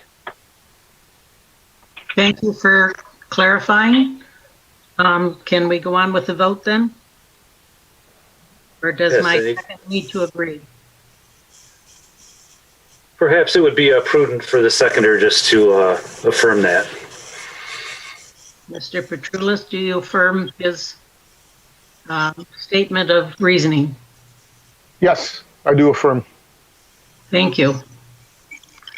I have with a motion and a second on the board. All those in favor of denying this request, please signify by raising your right hand. Okay, motion carried. Thank you.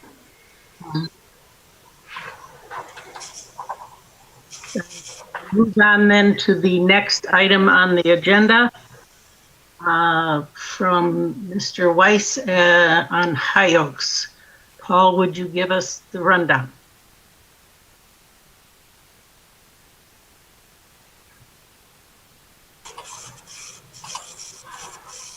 Yes, I will. Let me get to the spot on my presentation.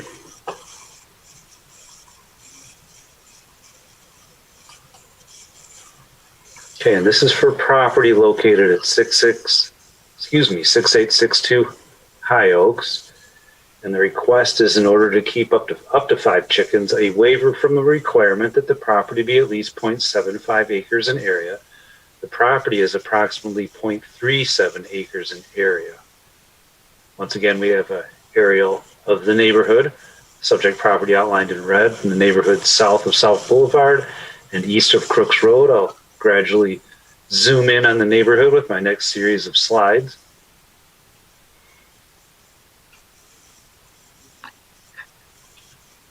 Now, the applicant's documentation indicates that this is the proposed structure that they intend on housing the chickens in. They provided a site plan showing the location of the proposed structure in the rear yard. All the other documentation is within the application. I'll turn it back over to the board for any questions. Any questions from the board for Mr. Evans? There's no fencing whatsoever around this yard, is there? It's a shared community in the backyards, isn't it?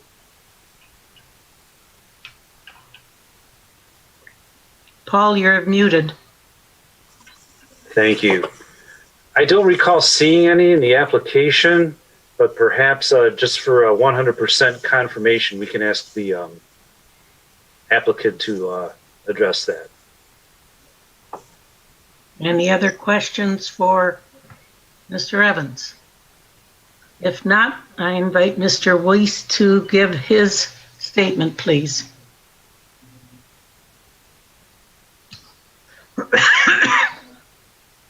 You're still muted. There we are. I think I'm active again, right? Yes. Okay. How are you guys doing today? I am a retired OB-GYN doctor of over 37 years. I've delivered many eggs, not very many chickens in my experience. I am a master gardener. I've been retired for 3 years. To answer your question real quickly about fences, fencing is not allowed in our subdivision unless you have a swimming pool. Otherwise, you can't put fences up. I plan on having just 3. I had said up to 5, but my plans are to have 3 layers only. No roosters. They're not to roam around the backyard. They're to stay within the coop and the fencing that I would have with the coop. According to Story's guide here, which I consider to be an authority, all you really need is 4 square feet per hen, and I'll have more than 4 square feet per hen in order to accomplish that.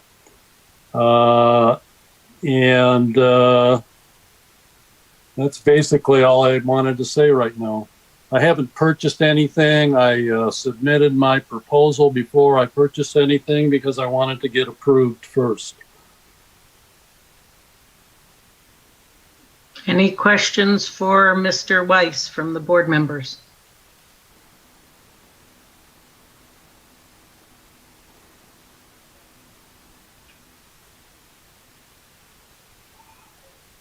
I have a quick question. Oh, sorry. Go ahead. Go ahead. I think I went first, so I'll do it fast. Have you talked to any neighbors, and what do they say? My neighbors have had COVID. I'm not going near them. I'm 68 years old. I've had 4 neighbors that have been positive. 2 were hospitalized. 1 was in Beaumont for close to 3 months, 2 months on a respirator. So I'm staying away from my neighbors, unfortunately.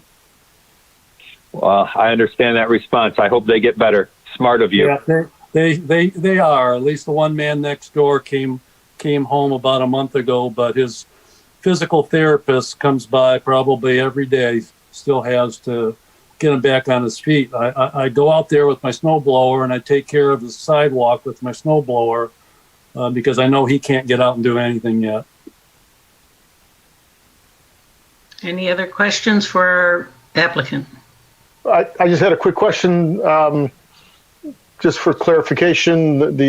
I see the design of the coop. It's just kind of self-contained. So your plan is that the chickens would never be outside of that coop at any time? Correct. I plan to keep them in the coop and in the fenced-in area where they have a small run. But I don't plan on having them roam freely in the backyard or in the area. Okay, thank you. Yeah, I just want to, being a master gardener, I want to extend my repertoire of what I can do. We're all stuck at home these days. I mean, I have a garden in the backyard, and I'd like to again extend what I can do. Any other questions for our applicant? I'll ask our open for public comment. Ask Jackie to give us any of those. Okay, so get comfortable, please. I think we have over 15. Oh my. Go ahead. As a neighbor of Michael Weiss, 6862 High Oaks, I am totally opposed to him having 5 chickens in his yard. His yard is far smaller than the required 0.75 acres. I believe having farm animals in the neighborhood will negatively affect the value of my home. If chickens were in the neighborhood when I bought my home, I would have looked elsewhere. Please take my opposition into consideration when reviewing this request. Please feel free to contact me at 248-879-3472. Ann Balms, 6896 Houghton, Troy, Michigan. Regarding waiver request 6862 High Oaks, as a resident of 6850 Serenity Drive, I am totally against a waiver for the property above. There is not nearly enough room for 5 chickens. A chicken needs 8 square feet minimum in a run space-wise, not to mention the noise. We recently moved to this address, February 2020, for the peace and quiet and would like to keep it that way. I vote no. Just think, would you like them in your backyard? And if you give a waiver to one person, are you going to continue handing them out to anyone? No, no, no. Ann Madden. I do not support Michael Weiss' application to raise chickens across the street from my house. Philip James Leja, 6871 High Oaks Drive, Troy, Michigan.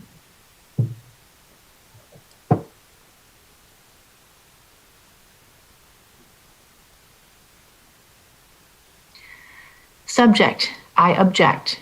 We have ordinances and requirements clearly defined. If the resident wishes to pursue keeping farm animals, then the resident needs to purchase and move to a property that accommodates the animal ordinance section 90.70.20F. Ted Mazur, 6859 High Oaks. Wow.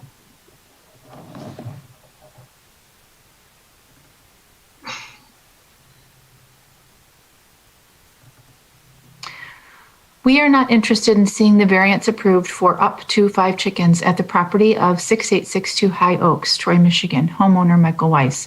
We live in a subdivision, not a rural area, and do not want to see this variance granted related to meth, disease, noise, etc. If the property owner wants chickens, he should consider having them at a rural farm type location. We can be reached at 248-515-5332 for additional comments. Thank you for your time. Sincerely, Deborah Strauss, 504 Scone Drive, homeowner in the High Oaks subdivision. To whom it may concern, as the residents at 6869 Houghton Drive, Troy, Michigan 48098, which is directly behind the specified home that has submitted the request, we are not in favor of this request. This will bring unnecessary foxes and coyotes as well as other animals to our property. There is no separation between our backyards and would an unnecessary nuisance and eyesore.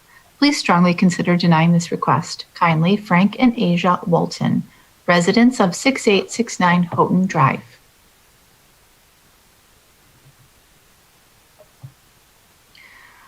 We are writing to request that the request for variance, which would allow up to 5 chickens be kept on the property at 6862 High Oaks, be denied. Our names are Kirk and Marilyn Delzer. We live at 6875 Houghton Drive. Our property is adjacent and kitty corner to the subject property. We have owned and continuously lived at our home since November of 1986. Our main objection to Dr. Wise's request is the size of the property is less than 50% of the required size established by the ordinance. We assume there was a valid reason for this ordinance and do not believe that in this instance a waiver is warranted. Ours is a completely residential neighborhood. The subject property is completely surrounded by other residences on lots of approximately similar size. We do not consider that raising chickens on residential lots substantially less than 0.75 acres in size to be a compatible activity in our neighborhood. Furthermore, we anticipate that the noise generated by chickens could be objectionable on the relatively small lot. It is also speculated that the chickens might increase the attraction of predatory animals in the area, which are currently not a nuisance, at least in our experience. We also believe that the proposed activity could negatively impact our property values in the immediate vicinity. Finally, we believe that if this variance were to be granted, a precedent would be established which would lead to potentially allowing other requests for variances of similar nature to be granted for our neighborhood. The fact that the site plan submitted with the application is not dimensioned as required is irrelevant. We strongly object to this request for variance and ask that it be denied. Sincerely, Kirk and Marilyn Delzer, 6875 Houghton Drive.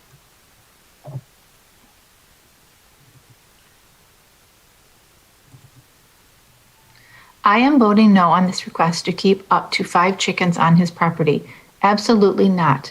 I feel it will not only bring down my property value, but will attract coyotes and foxes and make it more dangerous for small pets to be in their yards. Again, I vote no. Thank you. Karen Leja, 6871 High Oaks.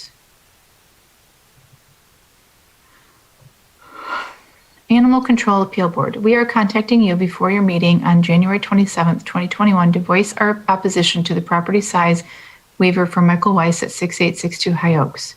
My wife and I are the original owners of our home in the High Oaks subdivision, which we moved into in June 1986.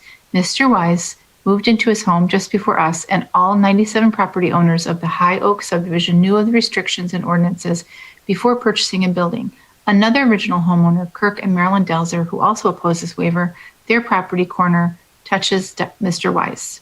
Here are some of our concerns.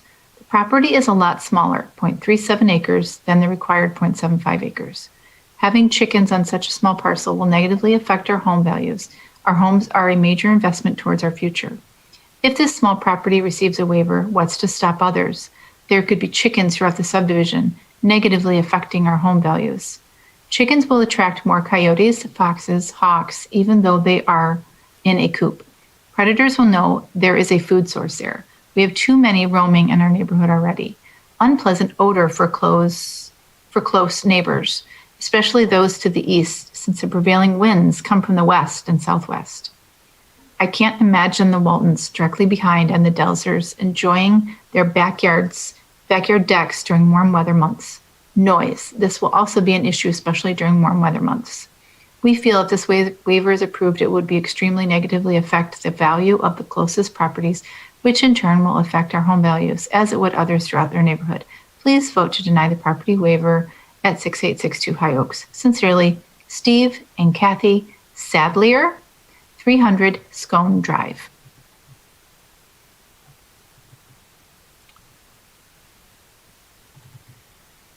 This email is in response to the request from Michael Wise to obtain 5 chickens.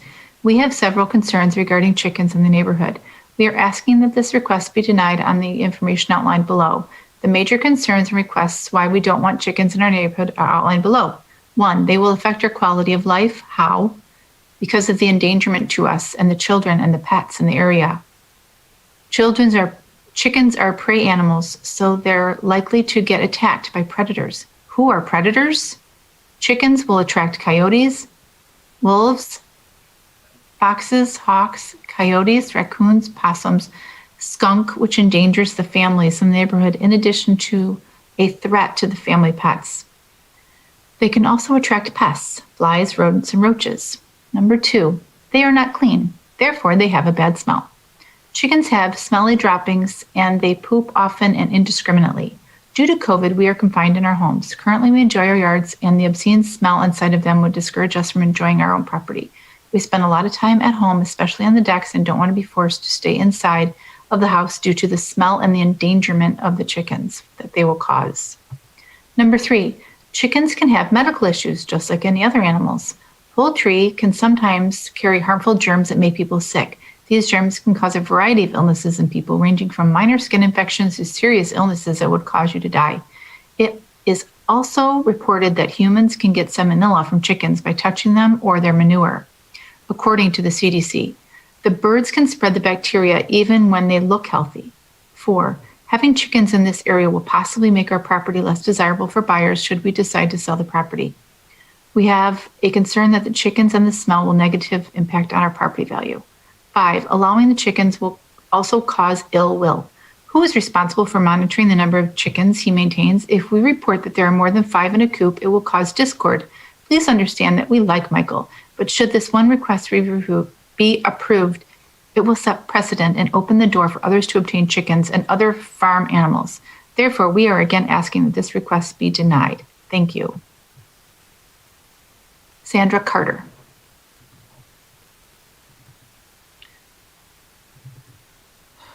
To whom it may concern, we live at 6887 Houghton Drive in Troy. It has come to our attention that a backdoor neighbor is petitioning for the city to allow him to keep chickens on his property.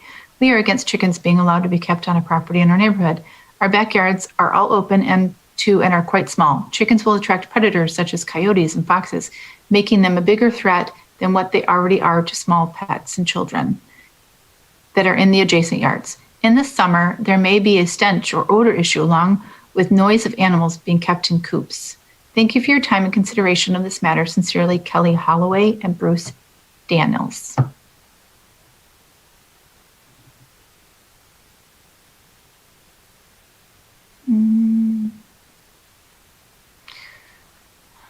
We have absolutely nothing against the applicant. However, we have concerns should there be several chickens and a chicken coop in the yard of our neighbor at 6862 High Oaks Drive. We do know that everyone does love fresh eggs. However, after doing research this morning on the topic, the presence of chickens and a chicken coop in the middle of a heavily populated subdivision, here are our concerns. Research reveals, even without the presence of a rooster, there is quite a bit of disruptive noise emitted by several chickens inside and outside of a chicken coop. Research this morning revealed that many neighbors would complain about the smell emanating from the chicken coop on a small suburban lot. Research this morning revealed that several neighbors would complain about a chicken coop attracting the presence of rodents and rats. I would be concerned for all of the above noise, smell, rodents on a 0.37 acre residential lot, which is less than half the standard required 0.75 acre lot. All of the lots in the subdivision are unfenced. Most of us near 6862 High Oaks Drive have dogs. Obviously, we are concerned about how unsettling it would be for our dogs that we always try to attempt to control on our own property. Again, nothing personal against the applicant. Understand his desire to have fresh eggs. However, since the city reached out to all the neighbors, I wanted to advise them about our concerns for whatever weight the board chooses to give our concerns regarding this decision. We wish to remain anonymous. However, we appreciate the Animal Control Appeals Board allowing us to provide our input. As one of Mr. Y's close physically neighbors, I don't think adding chickens to his yard or this neighborhood is a good idea. We have coyotes, foxes, and owls that would be frequenting his yard more than they do now. The noise and the smells would be a detriment to the community environment that we have here. Roosters in the morning would not be welcome. Many of us are retired and don't need that in such close proximity. Before you approve his request, please take a look at the property and see if adding a chicken coop to that collection would be a good thing to do. Pat Johnson of 6883 High Oaks Drive. To whom it may concern, my husband and I received the notification about Mike Wise' request to have a chicken coop on his property. I live at the corner of the court that he lives on, Scone and High Oaks. I am not able to attend the meeting tonight, but I would like to voice my concerns. I don't want a chicken coop in our neighborhood for several reasons. The size of his lot is too small. Other neighbors will hear the chickens and possibly smell their droppings. Predatory animals, foxes, coyotes, and hawks may be attracted to the chickens. This could pose a safety risk for small children and pets who live nearby. Mr. Wise and his family have not kept up the exterior of the home and property for several years. I am concerned that adding a chicken coop will be an eyesore and not be well maintained. I know of several people, including coworkers, who have raised chickens. However, they all live in more rural areas and have quite a bit of property. Please vote no. Jill Alonso, 435 Scone Drive, Troy, Michigan.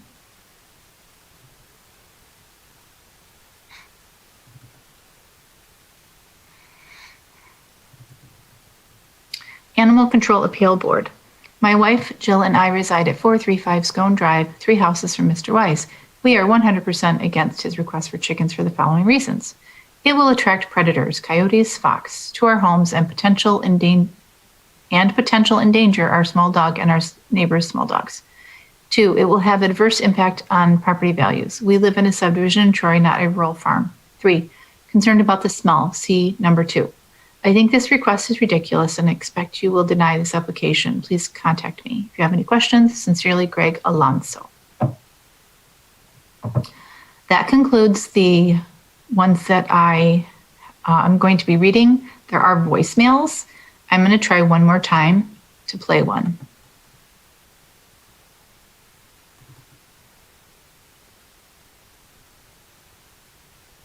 Hold on. Wait 1 second.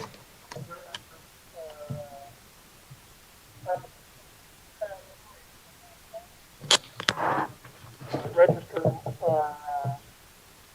opposition to a request for variance. Can you hear that this time? You're muted. The beginning, barely at the beginning. When you folded your laptop or whatever you did, it really improved. Because this one is very quiet, so I'm hoping that's why on this one. Okay. I'm going to do my best here. Hold on.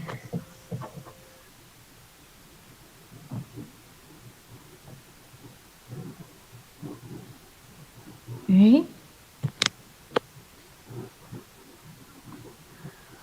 Good morning. I'm calling to register our opposition to a request for a variance at 6862 High Oaks Drive. Dr. Michael Weiss for keeping up to 5 chickens on his property. Our names are Kirk and Marilyn Delzer. We live at 6875 Holden Drive. Our property is adjacent in kitty corner to the subject property. We have owned and continuously lived in our home since November of 1986. Our main objection to Dr. Weiss's request is the size of the property is less than 50% of the required size established by the ordinance. We assume there was a valid reason for this ordinance and do not believe that in this instance a waiver is warranted. Ours is a completely residential neighborhood. The subject property is completely surrounded by other residences on lots of approximately similar size. We cannot consider that raising chickens on residential lots substantially less than 3/4 of an acre in size be a compatible activity in our neighborhood. Furthermore, we anticipate the noise generated by the chickens could be objectionable on the relatively small lot size. It's also speculated that the chickens might increase the attraction of predatory animals to the area, which currently are not a nuisance, at least to our experience. We also believe that this proposed activity could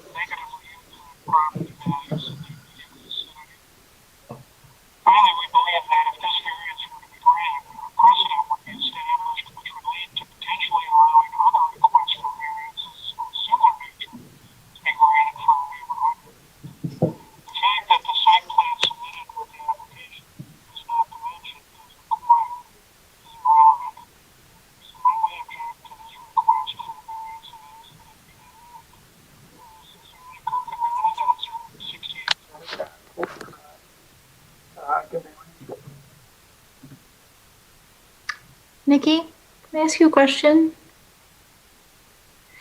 In playing the voicemails though, if it's from the same person who I already read an email, do we listen to two?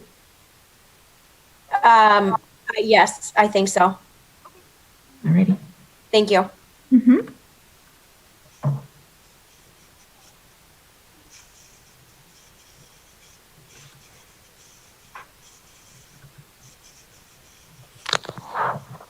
Yes, this is Stephen Sadler, Sadler, 300 Scone Drive in Troy, and I'm calling the Animal Control Appeal Board to oppose the waiver of property size at 6862 High Oaks intervening with January 7th.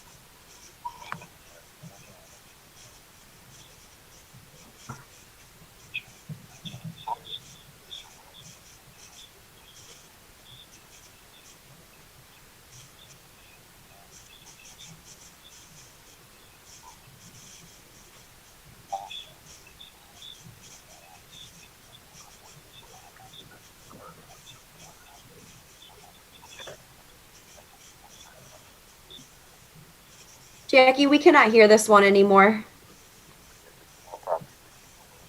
It started off where we could hear it, and then it kind of trailed out. Yeah, it faded away. So weird. Okay. Hey, Jackie, try sharing your screen and playing the audio. Okay.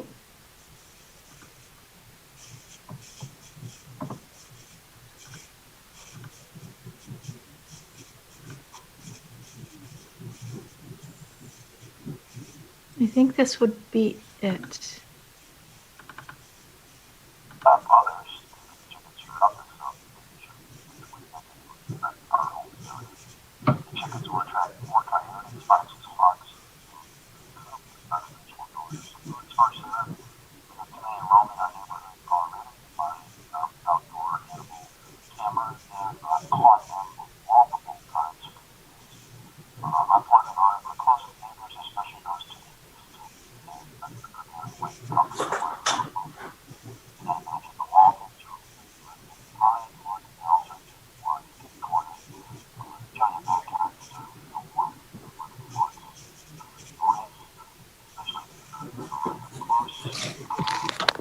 Warm weather, we won't be able to enjoy the backyards.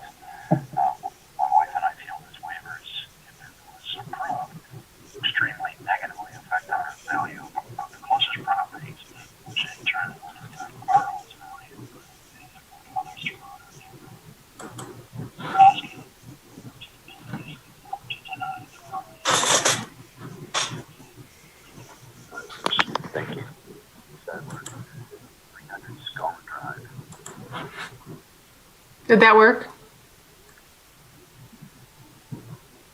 These aren't coming through, gang.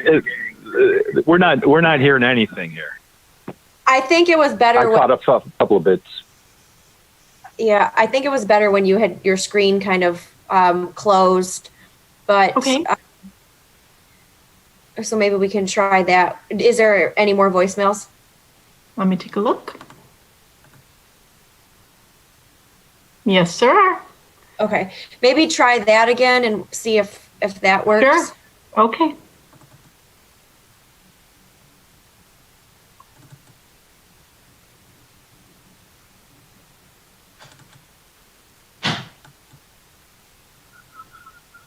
False. Tomorrow, it's for an applicant at 6862 High Oaks for an animal ordinance section. Did you hear that? Yes, do that. That was better. Okay. Yeah. Okay, let me go back.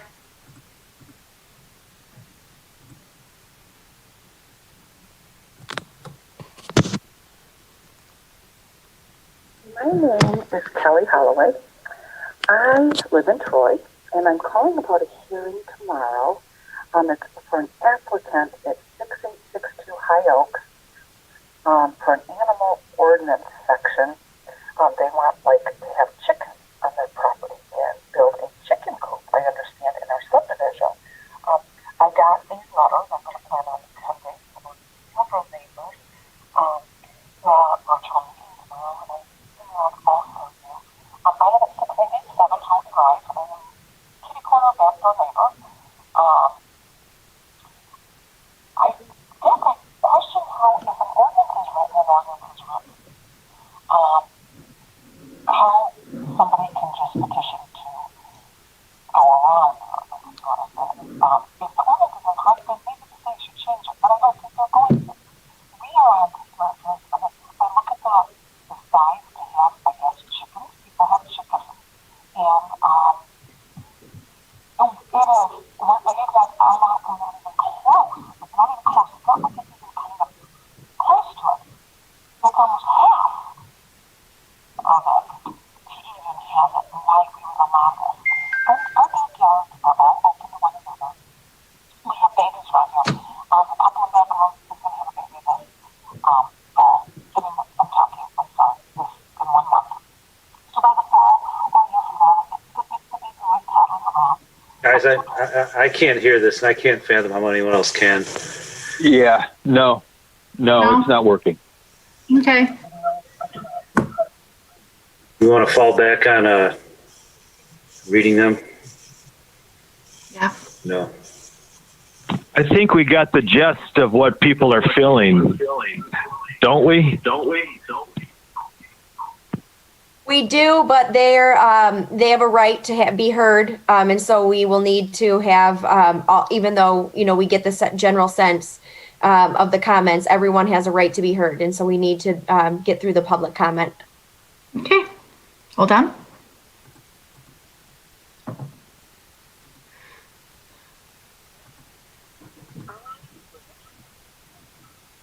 Is it okay if I jump in here a second? Who? Oh, this is Weiss. What is my That's up to the chair. point? Do I allow this or not? Because we're in public comment.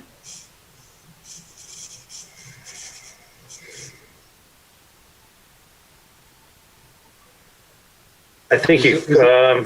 Can I interject a comment? Not about what was being said, but about, I think that based on the information, I don't think it's necessary to slam me anymore, because I feel my neighbors are going to probably lynch me if you approve me to have chickens. So I think that out of respect for everybody, I think maybe it would be best for me to withdraw my request. Thank you, Mr. Weiss. Protocol at this point is what? Mr. Evans. Listen, you're not going to approve me based on everything you've heard. My neighbors are going to lynch me if they already have, and I don't feel it's necessary to beat me up anymore. Mr. Evans? Madam Chair, yes. We have heard affirmatively that the applicant has advised this board he wishes to withdraw. It is the applicant's application, and in my opinion, they have the choice to withdraw at any time. And I would just defer to the city attorney for any additional comments, or at least their opinion as well. But I think the board does have the ability to accept this withdrawal and move on. Is that I agree. If Mr. Weiss chooses to withdraw his application, he can do so at any point. And so if he states on the record that that's what he wishes to do, then he can do that. Also, everything that has been submitted is part of the public record, so I'd like to get a copy of it all. And I'd like to get a copy of a transcript of the voicemails. If not, then I'll let you read everything into the record first, and we'll sit through all of that, and then I'll be able to get a copy of everything, correct? Mr. Weiss, you can either withdraw your application or you cannot withdraw your application. At this point, that's up to you on what you'd like to do with your application. Has everything so far been part of the public record that I'll have access to it? Yeah, if I could. So everything that we have related to this matter is a public document. So if somebody were to say, for example, ask for a freedom of information request, they are open to the public, and we could turn those over if you were to So request that. So if I withdraw yeah. So if I withdraw my application, this all still has been part of the public record where I would have access to it? The things that were put on the public record so far are the public record, but I understand from Jackie that there are some comments that have not been put on the public record as part of this meeting. However, those are records that are at City Hall, and those records can be provided to you, whether or not they've been formally turned over to this board. In other words, the voicemails recorded or played here, rather. So, as a matter of fact, anybody, if you were to withdraw now, anybody could FOIA the city and ask for all the documentation and voicemails that the city has received, and we would be obligated to turn those over to you or anyone else. Okay, I just wanted to make sure that we didn't have to go through a reading of the voicemails, since no one could hear them before they become part of the public record. How would I request a transcript of the voicemail? And if I have to, then we'll sit here and we'll listen to everything if it has to be done in order for it to be made part of the public record. We'll sit through all of it then, if that's what we have to do. And then your one person will have to listen to all the voicemails, and she'll have to dictate it to all of us for the next hour and a half, right? Mr. Weiss, you can send a FOIA request to the city, and we would not be providing a transcript. We would be providing you the voicemails in their original form. We would not be transcribing them. Sure, I would like to be able to listen to those, but you're beating a dead horse. I'm a dead horse already, and again, I'm afraid my neighbors are going to lynch me, and I don't think you don't want that to happen. Mr. Weiss, it's really up to you on what you want to happen. You can either proceed with your application or you can withdraw it. That's entirely up to you. I'd like to be able to raise three chickens on my property. That's what I'd like to do, but I don't think it's going to happen because I don't think you're going to approve me. Well, if you'd like to go forward and get an official ruling from the board, then this is why we're here right now. I think I'm going to be nice to you, and I'm going to withdraw my application as long as I'm able to get a copy of what was submitted. That's my one stipulation. Oops, I think I touched my phone the wrong way here. So I'll withdraw it as long as I'm able to get a copy. And if you have my email address, if you could send me instructions on what I need to do in order to obtain that information, I would appreciate it. Mr. Weiss, if you are going to be withdrawing your application, it needs to be a straight withdraw of your application. I will say that you are able to send a FOIA request to the city clerk's office to request any and all documentation that you'd like. But we cannot allow you to conditionally withdraw. Sure, I get it. I understand. So I'm gonna be nice to you, and I'm gonna withdraw my request. Thank you, Mr. Weiss. The board hears your request to withdraw your petition for a waiver, and thank you for your patience and time. Thank you very much. I appreciate everything. Thank you. Thank you. Mr. Evans, can we move to the next agenda on the next item on the agenda? Thank you, Madam Chair.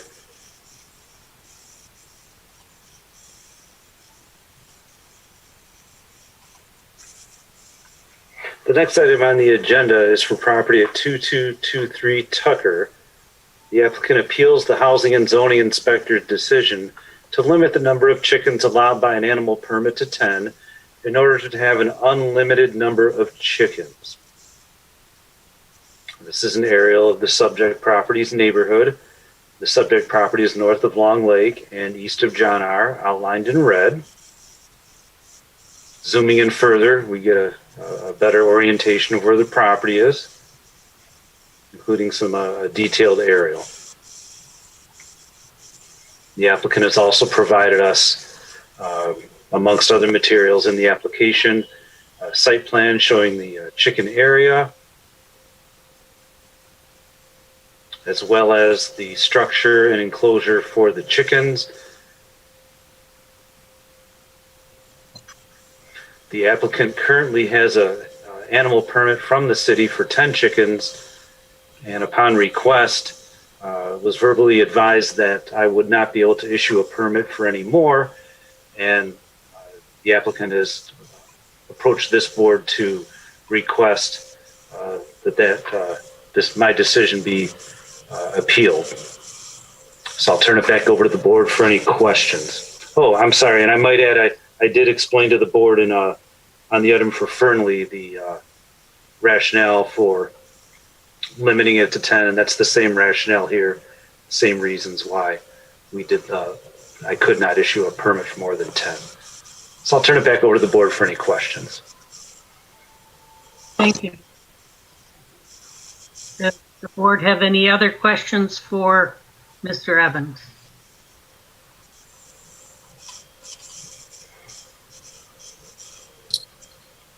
If not, we go to the applicant, is that correct? Yes. All right, I invite our applicant to make his statement and his explanations to the board. Good evening, board members. My name is Ali Apahidian, and I'm the property owner and the applicant for this item on the agenda this evening. And on September 4th, 2020, I submitted an application for an animal permit to keep 12 chickens. My property is larger than 3/4 of an acre, and I met all the requirements of Chapter 90.70.20 without having to request a waiver from this board. A few days later, I was contacted by Mr. Paul Evans, and I was told that he will not process or approve my application unless I reduce the number from 12 to 10 chickens. I asked Mr. Evans what section of the animal ordinance restricts the number of domestic animals to the maximum of 10, and my question was never answered, so I went ahead and changed my application to 10 chickens. My question, the permit was approved and issued on September the 14th, 2020, but about a month later, on October 20th, the city inspector, Koss, came by and noticed that I had 12 chickens on my property. He said I need to get rid of 2 chickens. I indicated to Mr. Koss that I'm not in violation of any section of the city code because it sets no limit on the number of chickens allowed on a parcel larger than 3/4 of an acre. I also mentioned that if I had to, I will file an appeal before this very board. I never heard back from the city until November the 5th, when, to my utter shock and dismay, I received a citation in the mail for having 12 chickens instead of 10. On December the 3rd, 2020, I appeared before Magistrate Larkey of District Court 52 here in Troy.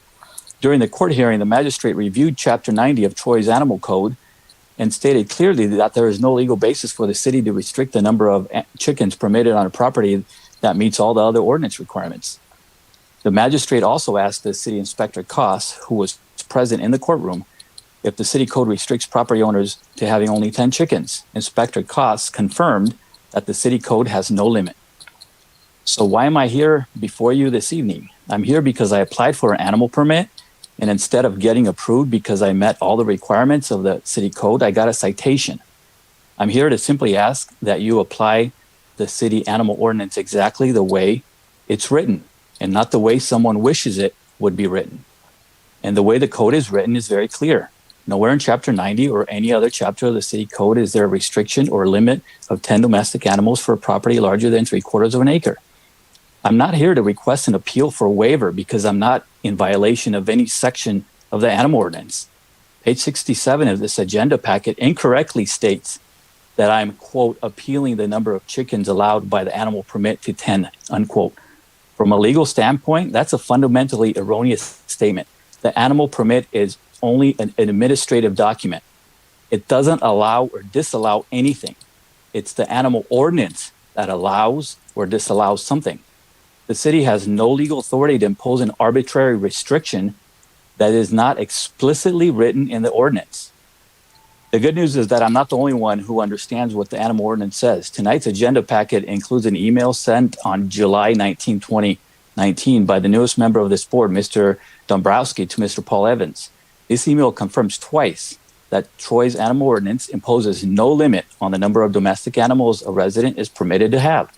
One time in a table on page 106 and another time on page 110 where it says, quote, yet another paramount issue with no restriction in the existing Troy ordinance, a resident is allowed unlimited birds regardless of lot size, end quote. Dear board members, the facts are clear. The animal ordinance is clear. The ordinance is the enforceable and applicable law of the city. As a resident of Troy, I expect nothing more, nothing less of this board and the code enforcement department of our city than to apply our ordinance in a non-arbitrary manner. Any desired changes to the animal ordinance must follow the already established zoning ordinance. Any desired changes to the animal ordinance must follow the already established zoning ordinance text amendment process. But until that happens, my request to have chickens should be reviewed and approved under the current ordinance. I should have never been given a citation, and I should never have been required to appear before this board. I should have never gone before a judge in this city for having 12 chickens instead of 10 chickens on a property that is larger than 3/4 of an acre. My request to have 12 chickens violated no ordinance. Absolutely nothing in the animal ordinance did I violate. And I respectfully request, and I have the legal right to, and I meet all the animal ordinance requirements for a permit without being restricted to only 10 chickens. I didn't request 1,000 chickens in my permit. I didn't request unlimited chickens in my permit. I requested 12. And I was given a citation for having 2 chickens more than what I was written on that permit. Thank you for your time. Do we have any questions from the board for our applicant?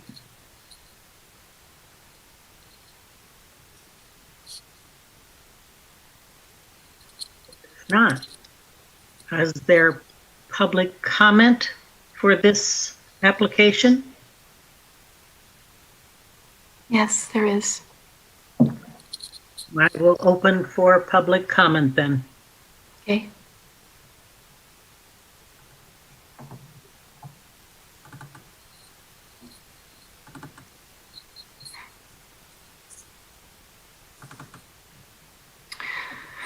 I strongly object to removing the limit on the number of chickens allowed by animal permit. The property is surrounded by residential subdivision. This is not farmland, and there hasn't been farmland in this area for over 30 years. More chickens will mean more unnecessary noise that the neighborhood should not have to put up with. In the past, his chickens have escaped their enclosure many times and have invaded the neighboring properties. We also have wild coyotes, foxes, that may be encouraged to stay in the area with a bigger food supply. These limits were created for a reason. Removing them is just asking for more problems. Sincerely, James Konarski.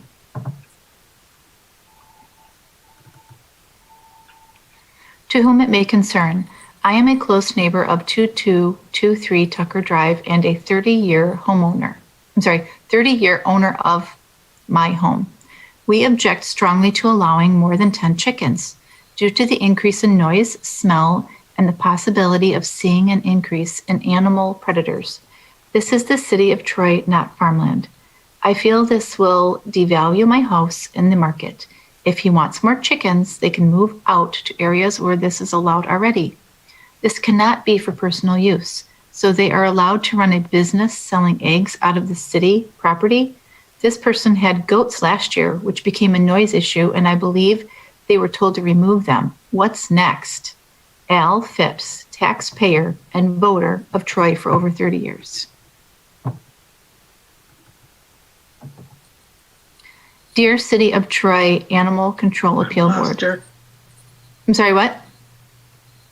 I paused everybody. Shall I continue reading? I'm fine with what was occurring. I don't know what just happened. Who said what? I'd continue. My screen froze, so I wasn't hearing anything. Now it's back.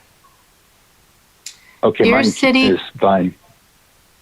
Dear City of Troy Animal Control Appeal Board, we were made aware by a neighbor of the request of Ali Epihidian at 2223 Tucker to have an unlimited amount of chickens instead of the allowed by permit 10 chickens.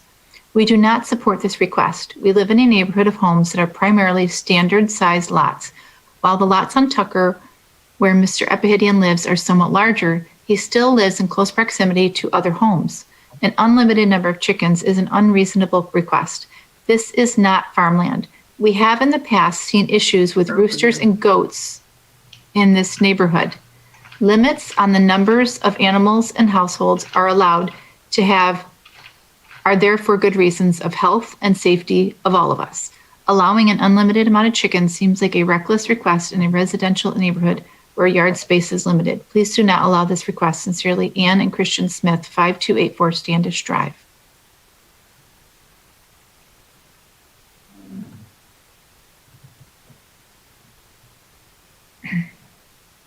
Any others? Yes. Hello, sirs and madams. This regards the appeal of Housing and Zoning Inspector's decision to limit the number of chickens to 10 per the city's animal ordinance at 2223 Tucker. We believe the inspector's decision is totally appropriate and the appeal should be denied. We do not border the appellant's lot, but our lot is at about 250 feet from their backyard.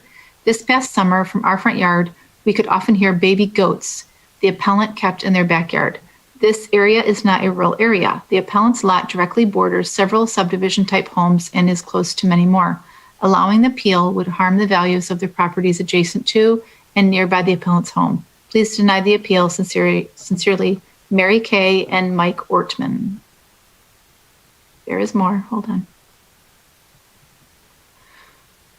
To the Troy Animal Control Appeal Board, I have received the notice regarding the appeal filed to allow more farm animals at 2223 Tucker.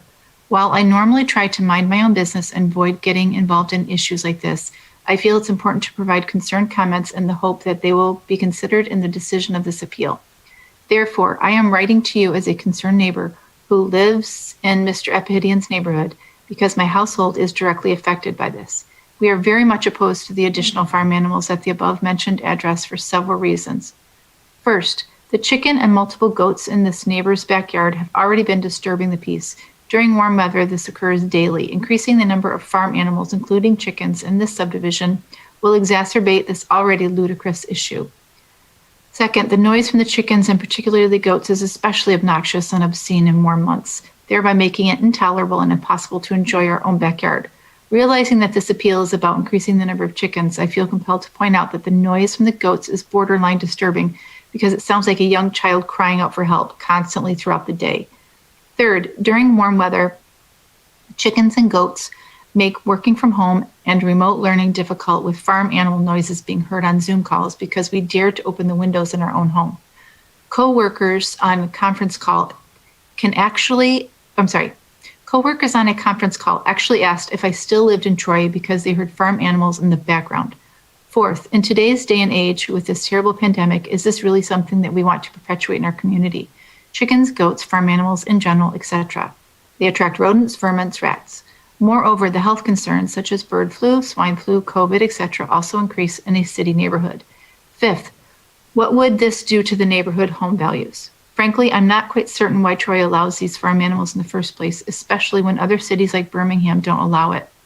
I mean, the last time I checked, Troy was a nice city with beautiful homes, not the TV show Green Acres, which is why I'm baffled by the fact that this is even allowed. Thank you for taking the time to hear my concerns and taking them into consideration. Sincerely, a neighbor in the affected neighborhood.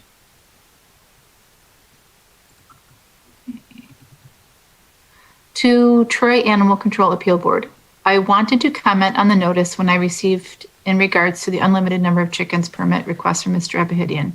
I, as a property owner, view that individuals should be allowed to do what they want within reason on their property. For the 6 years I have lived kitty corner from Mr. Epihidian, he has taken good care of the chickens he has had. However, part of the request that makes me nervous is the idea of unlimited. Who from the city will monitor what is going on? And at what point does it become excessive, even with an unlimited permit? Thank you, Dan McHugh, 2238 Drake. Okay, there are 3 voicemails.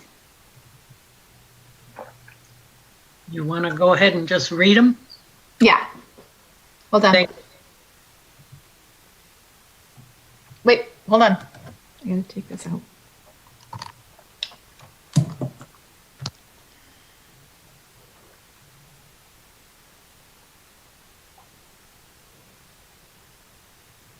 Okay.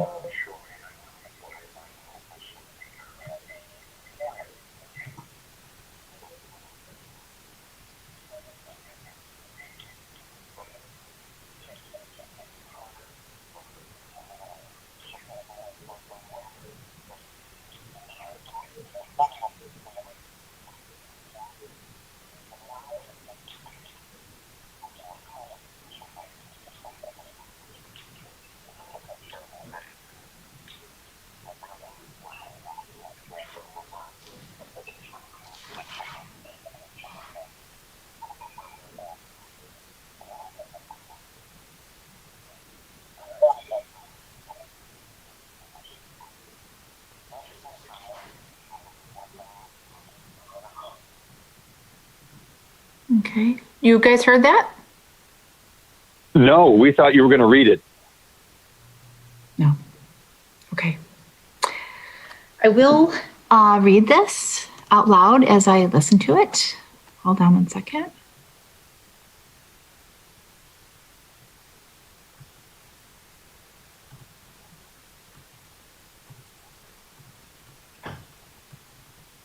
Okay.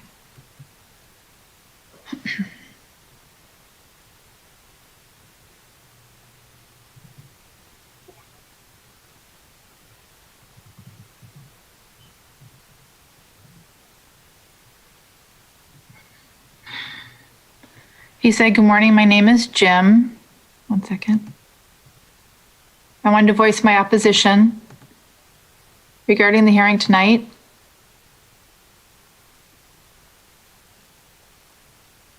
The one that's Animal Ordinance 9. One second. 9 points. Oh, I can't get this, Nikki. Hold on.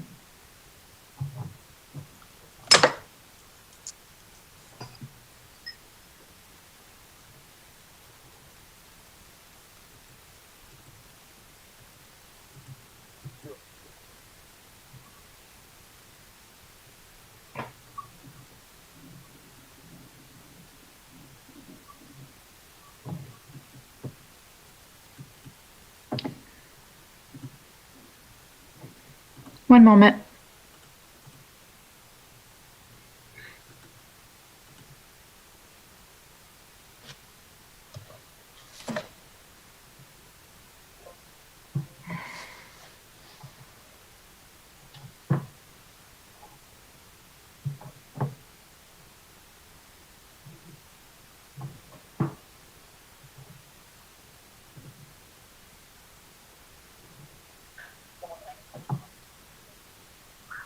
Say, okay, I'm gonna have to start over. Good morning, my name is Jim. I'm a resident of Troy. I want to voice my opposition regarding the hearing for tonight.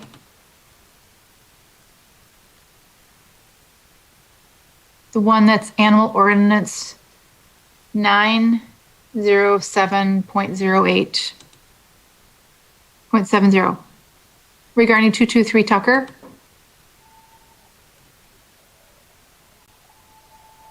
For an unlimited number of chickens.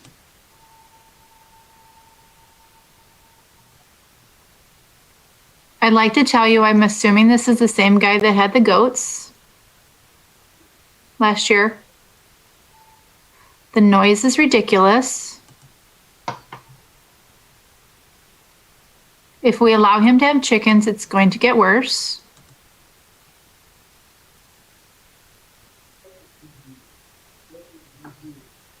I'm also concerned that the rodent life will increase over time with chicken feed and the chickens being out. The noise is ridiculous. And I'm voicing my opinion and my opposition to this. Thank you for your time. I hope it goes the way I want it to be. I'll be watching tonight. Okay.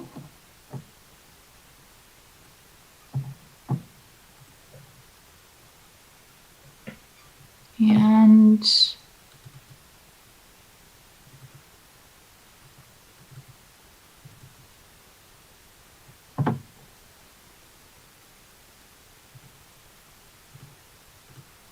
could you hear that one? Okay, hold on.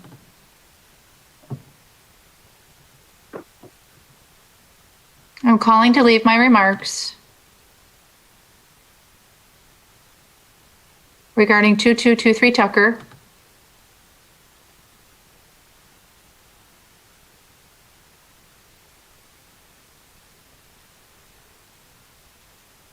I am not happy that this is happening.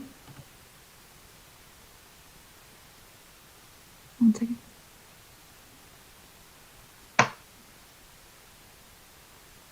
I'm not happy that this is happening in my neighborhood.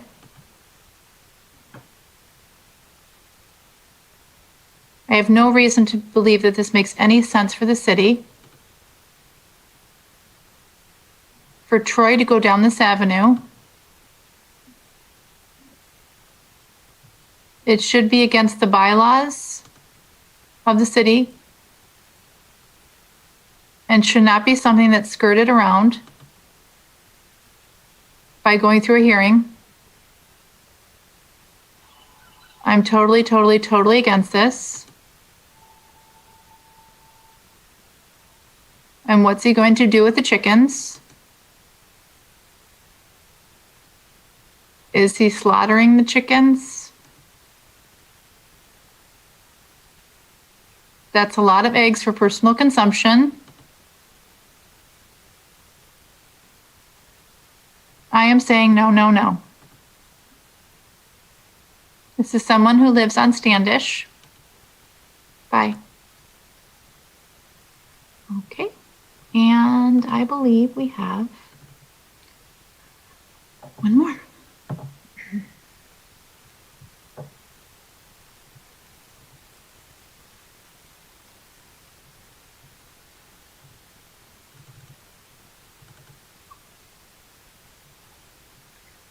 Hi, I'm a resident of Troy.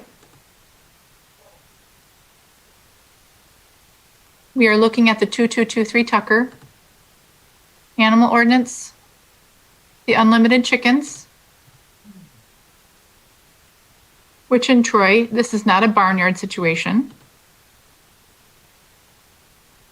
We do not need chickens in Troy. We get rid of the goats. And then the noise was bad for those, and now we're going to have chickens in an unlimited amount. I think it's absolutely ridiculous in the city of Troy. I hope you voice my opinion. Hold on. I hope you voice my objection to this. I don't think it needs to be done in the city of Troy. Thank you so much. Bye-bye. That concludes the public comment for this. Thank you, Jackie. You've done admirably well with this difficult situation. Thank you. And you're appreciated. Thank you. We'll close the public comment part, and somebody get me back on track what I'm doing now. Maybe now bring it back around for board discussion.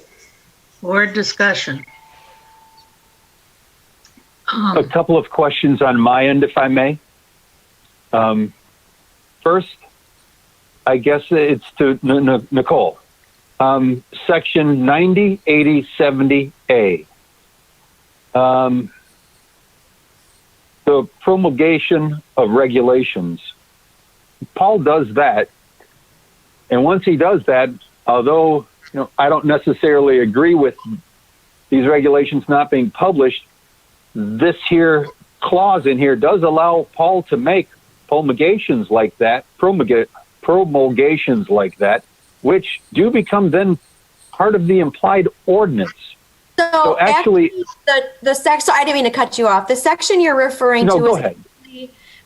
The duties of the board itself. So that's you guys are able to do that. Where Mr. Evans is drawing his authority from is 90, 70, 30, where it says that the last sentence, it says the permit shall list with specificity the animals subject to the permit, the location of the animals in the city of Troy, and may contain limitations and conditions required by the housing and zoning inspector or this board. So that's where Paul derives his authority to put limitations and conditions on permits. Now, if somebody disagrees with the limitations and conditions that he set forth, they have the option to appeal to this board. And that's exactly why we're here this evening, for this board to consider the decision that Mr. Evans made and whether or not this board wants to support it or deviate from it. Okay. Got it. But the fact that that then is in there does mean that it is a violation of the ordinance. It would be, yes. Okay. Okay.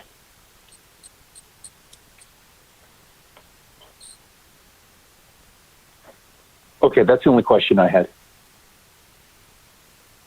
Any other questions from board members or comments? Just a little clarification. I'm still a little confused. This limitation that was set at 10, it's not written anywhere. So if a resident had 3/4 of an acre, at that point in time, they know they are allowed to have chickens, but they have no clue what the city allows. And then it's just a matter of once you hit the wrong number, you're in trouble. Which you don't know what that number is until it happens. Before they get chickens, they need to apply. And so when they submit an application, they can put how many chickens they would hope to get. At which point, if it were 10 and under, Mr. Evans would obviously inspect and make sure that everything else, all the other conditions of the ordinance were met. And then he would be able to grant that application. And so this really only would become an issue for people who buy a ton of chickens before they get the permission from the city, permits from the city to do so. That's when they may be surprised to find that there's a 10 cap limit. However, this cap has been consistent for a number of years. The city hasn't deviated from this, and so it's more or less a hard, fast rule that Mr. Evans has been following. And we'll get to discuss a little bit later in the agenda the ordinance and the language specifically. But yes. Okay, good. Thank you for the clarification. I have a question for the applicant. Go right ahead. So your request, you desire to have 12 chickens. What is the significance of 12? Why isn't 10 sufficient, or why do you need 12 chickens? I'm just curious. That was my initial application. And if you look at the actual copy of that application, I scratched out 12 and I put 10 because Mr. Evans requested that. There is absolutely no significance to number 12. It's just that's the number of chickens we initially purchased. Actually, and that's what we have. And for a property that is 3/4 of an acre that would allow 10 chickens, having 2 more doesn't in any way add to the noise, doesn't in any way add significant to the waste, to the odor. There's absolutely no odor, no waste. If you know, so there is no significance to the number 12. And actually, right now, today, we only have 11 because we got rid of one. So it's not about 12 or 13 or 14 or 15. It's that we got chickens and we have more than 3/4 of an acre. The location where I have them, I spent $500 on that fencing just to enclose that. There is absolutely not one chicken that can get out. There's absolutely no animal that can get in. I spent over $500 building that coop. We've had chickens under a different permit prior to this. So this isn't the first time we have chickens. It's not like I got chickens before I got the permit. I've lived here longer than the new subdivision neighbors, and some of these subdivisions that have complained and have objected, they moved in after I got chickens. So I've lived here before they moved here. So they're complaining about something that they should have done the due diligence. I've seen that actually I had chickens here, and chickens don't make any noise. There's a neighbor next door to me that at one time had 20 dogs in on his property with no permit because the ordinance doesn't require a permit for dogs. So dogs make more noise than 12 chickens. I can guarantee you one dog makes more noise than chicken in my neighborhood. And I have neighbors right next door to me that have dogs that make more noise than my chickens, and I don't complain. So, you know, there's no significance to that number 12. But one thing I just want to add as a comment is, as you can see the objections from the neighbors and from people, there's objections from people here that don't even live in this neighborhood, or they live miles away, or they live in a totally different neighborhood. And the only reason why they even know about this, because the city made something public that should have been private between me and the city. It should have been on the permit, and this was published incorrectly that I'm requesting unlimited. And that's something that I actually really, frankly, I don't appreciate, that the city would publish something that I never requested. I never requested unlimited amount of chickens to create so much disturbance in the neighborhood. I never requested that. I requested 12. That's it. So frankly, I really don't appreciate that the city did that to me.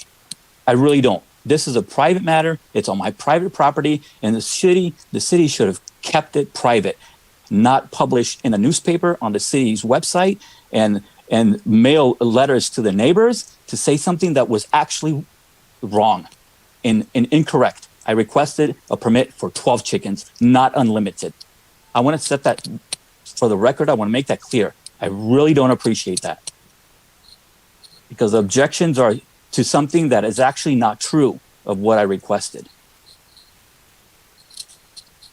And for those neighbors and for anybody who actually emailed into the city, if they would actually do their research and see that actually the city ordinance allows agricultural use in the residential neighborhood and residential node properties, R1C properties, which are all the neighborhood properties in my property, the city ordinance actually allows agricultural use outside of the animal ordinance, outside of it. And agricultural use specifically I believe you've answered the chair's the question that was posed to you, and I'm going to ask.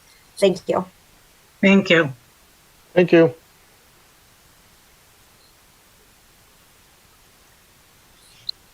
Is it my understanding then that the printed information in our agenda is incorrect, that the applicant is not asking for unlimited number?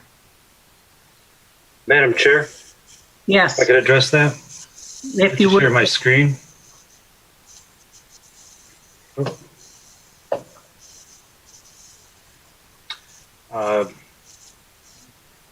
I have, just to verify, can you see page 72 of the agenda packet? It's a letter that says, "Dear board members." Can everybody see that?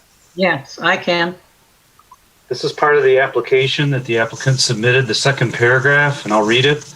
What I'm respectfully asking of this board is that the following: approve my animal permit application without any quantity restrictions.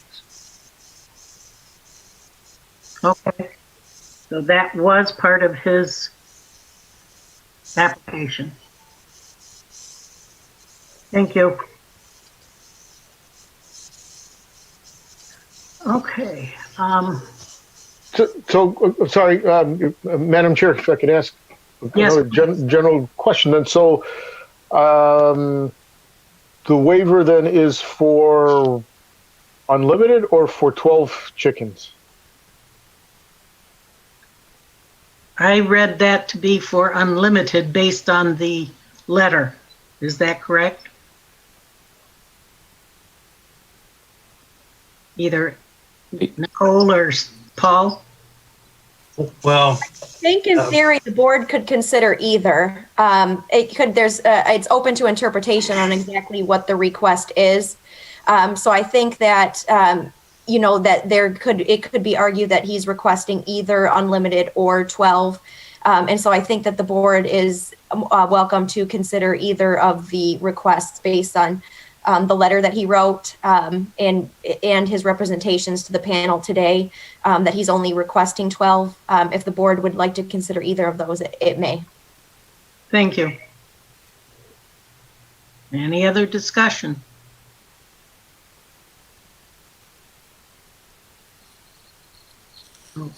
This is a little bit different in my mind since we're discussing an objection to the ordinance and appeal and zoning board rather than to animal control. Am I correct that way, either Paul or Nicole? So it's just slightly different. Usually this board considers requests from the size, and they're requesting a variance from the size. And this one is actually requesting an appeal from a decision that was made by Mr. Evans.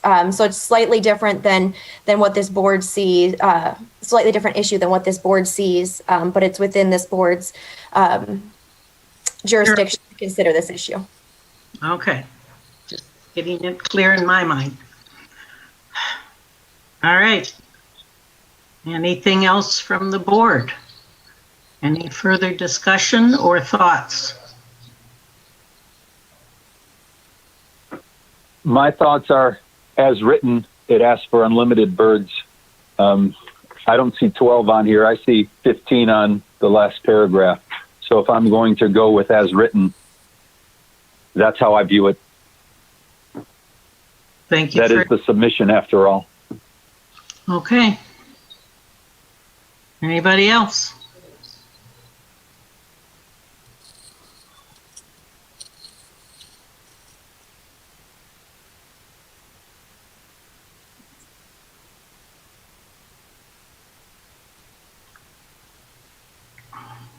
Trying to think how I want to phrase this.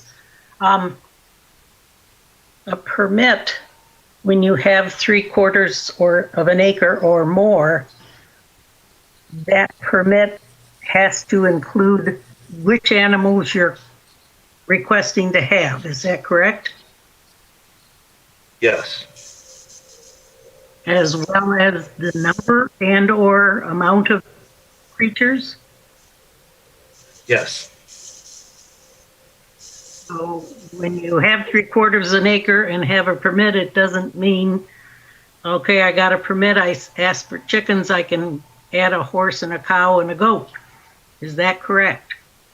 yes. Okay. Permit, when we issue the permit, it's directly related to the application, what types of animals and the quantities that have been submitted or requested. Okay. And this permit is not just okay, you've got enough property, you can have X animal number and animals or whatever.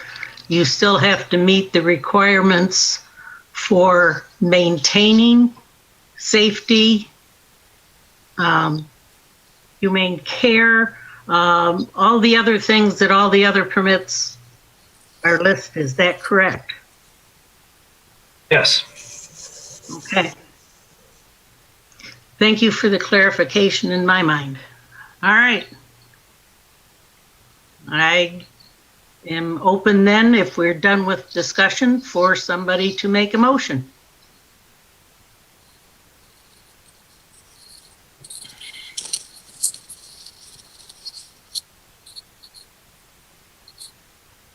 Anybody? I'm not allowed to make the motion.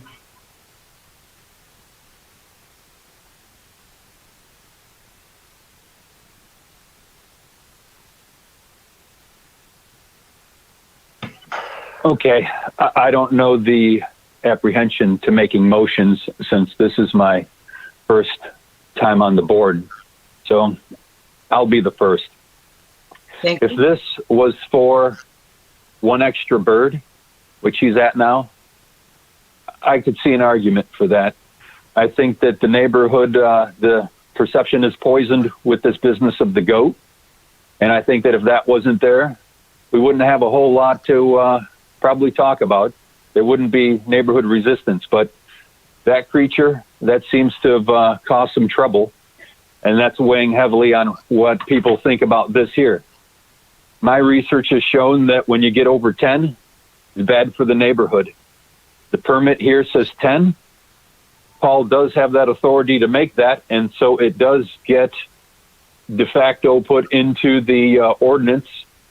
I have to side with that, unfortunately, because I think that the applicant is so close here that it's splitting hairs, okay? But with that said, I've got to make a motion to deny. Thank you. We have a motion to deny. Do I have a second?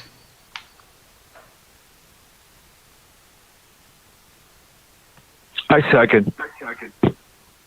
Patrick Block seconds. If there's no other comments or questions from the board, I'll call the vote. All those in favor of denying this request signify by raising your hand. Motion has carried. Thank you very much. And I appreciate the difficulties we've gone through. That takes us out of these items on our agenda, and we can go back to the next item on the agenda. Madam Chair, I have a question about the agenda. Yes. Did we skip it, or is my agenda maybe not up to date, or it's possible I fell asleep for a while, but did we skip an agenda? Wasn't there one more?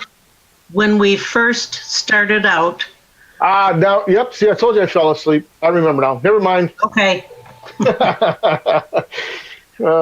Beautiful. All right. So now I gotta find my agenda. Oh, there it is. And the next item on the agenda is other business. The first of which is an election of a chair and a vice chair. So, do I get to nominate somebody? Well, I'd like to nominate someone for the chair. I'd like to nominate Jane to continue as the chair. How did I know you would say that? I was going to nominate you. I beat you to it. That was my strategy. Are there other nominations for the office, the position of chair? Do we have to actually vote? I can't remember, or do I just say I'll accept? We have to vote. We have to vote. Nikki, do we require a second on this? Would it be prudent to have a second on this? Yeah. Oh, we have to have a second. I second. Well, how quick they all were to second that one. Isn't that interesting? We have a motion to elect a chair of the position of, with the person of myself, Jane Sager, and a second. All those in favor indicate by raising your hand. All those opposed? Okay. We're open for nominations for vice chair. Who has to fill in if I don't show up? I nominate Al. Okay. Nomination for Al as vice chair. Do I have a second? That leaves you, Doug.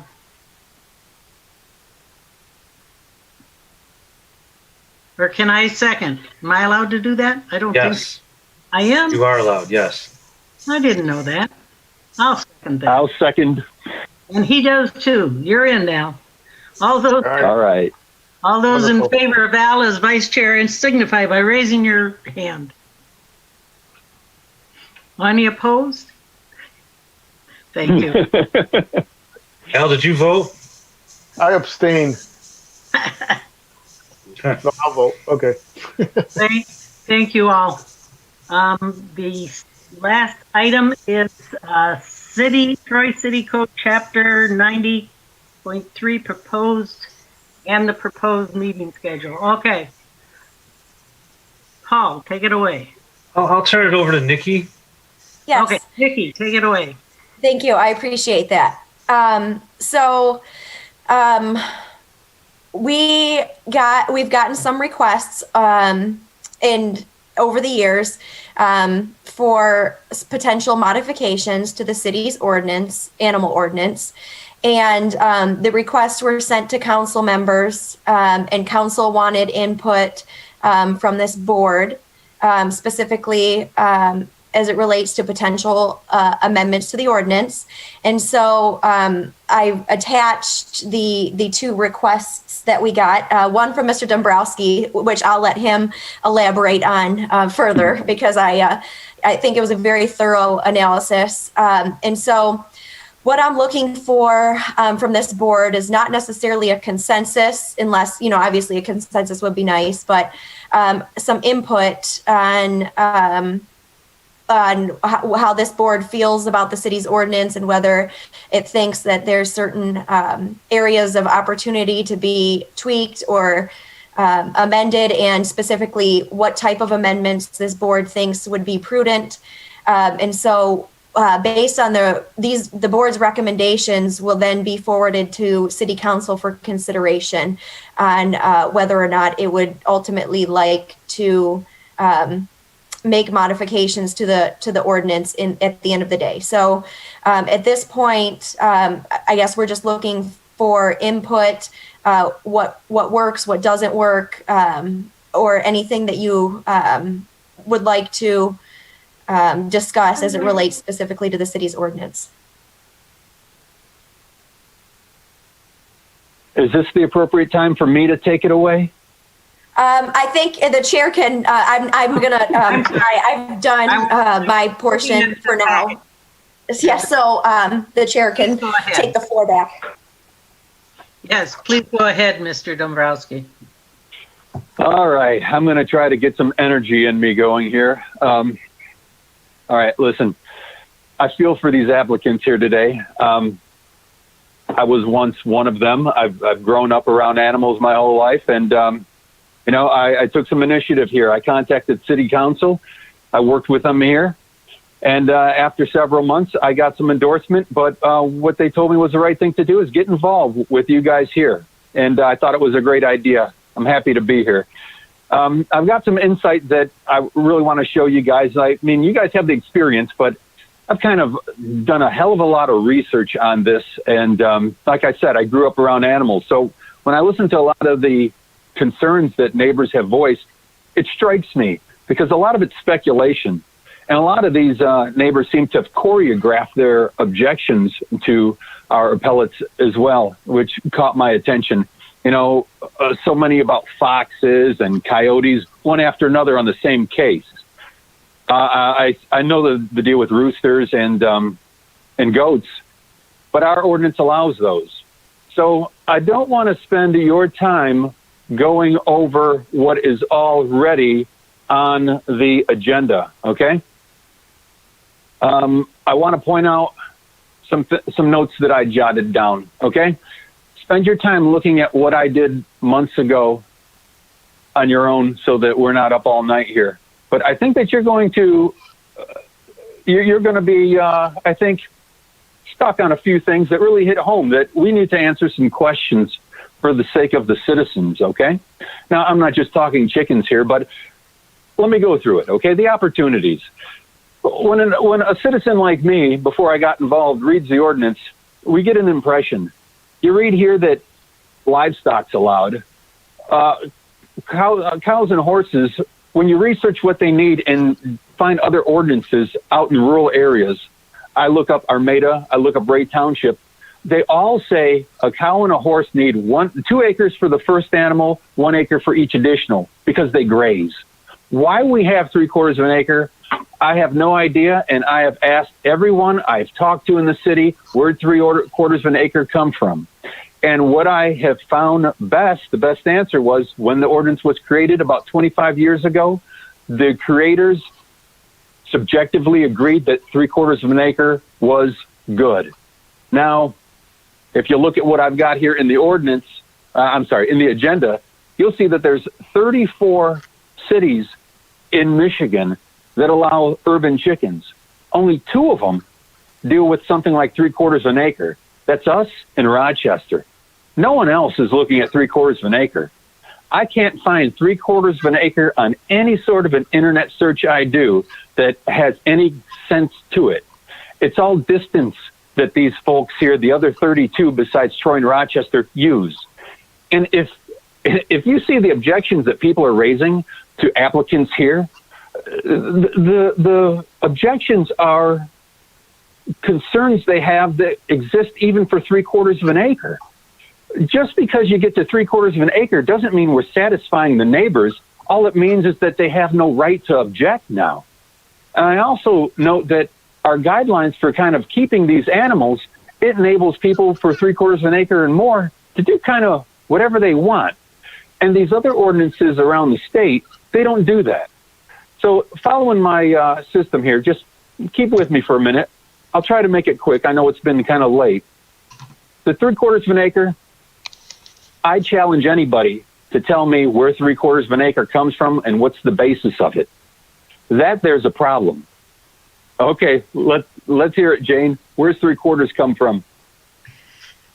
60 some years ago when the city was formed, all of a sudden they were moving out to the suburbs and the country, and they were easy access to roads to go into the bigger cities.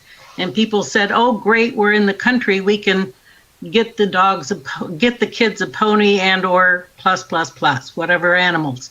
The city soon had not been formed that long. They soon realized this was going to cause a future problem.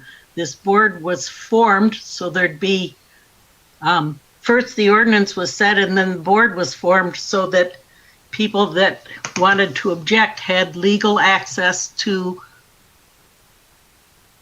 asking for an appeal.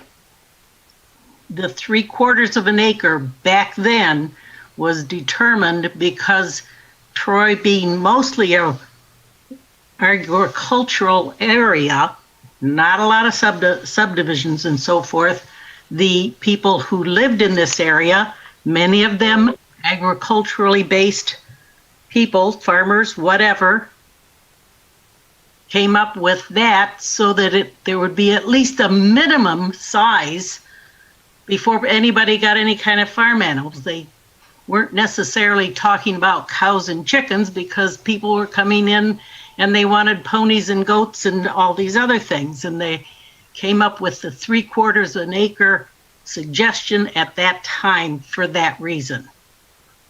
Okay. Well, it's kind of what I thought, but you have more insight to it. Well, I've been here I will continue. Yeah. It's kind of what I thought, though. But you did say 60 years ago. That was a long time ago. Yes, it was. And it doesn't address lot shape as well. If I've got a sliver of a lot and I got 3/4 of an acre, I'm not going to make my neighbors happy if I get a horse or a cow. These are just things that I'm showing we need to fix. All right. There's another thing that keeps coming up here, I think. And when I say keep coming up, you guys have been through it. I've only read about it in your agenda minutes. The next one here is the wording in the appellate process. If an applicant can demonstrate circumstances that allow for a waiver to be pursuant to regulations, this gives the person a feeling that, hey, I've got a good reason. They'll abide. They'll side with me. it's not very good. I've got something a little bit better here that I'm going to show you in a minute, but it leads to a false impression that they have a chance when maybe they don't. Now, these promulgations of Paul's or whoever else, they need to be put into the code so that we don't see these things like the last case. Those need to be documented. Some people think that this appellate process works good. I seen Lori's email that this has lasted 20 years. I go back in the published cases, with the exception of today and the last case in September for the pet pigs. There were 23 cases that came before this board. 20 of those were for chickens in less than 3/4 of an acre. Only 3 were approved, and those had 0.72 to 0.74. That leaves a sour taste in the constituency's mouths when that's their odds.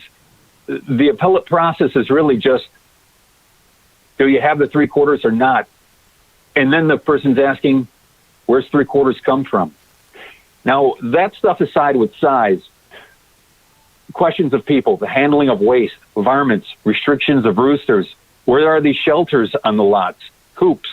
What about the safety of the animals? If this stuff was outlined, we wouldn't even be here tonight with this stuff. We kept revisiting these topics over and over. Our ordinance misses these, but the other 32 that I cite in the agenda, those have things like this. We need to remove, I'm suggesting, no livestock. It doesn't work. These promulgations, they need to be published. I think that we need to clarify the appellate process.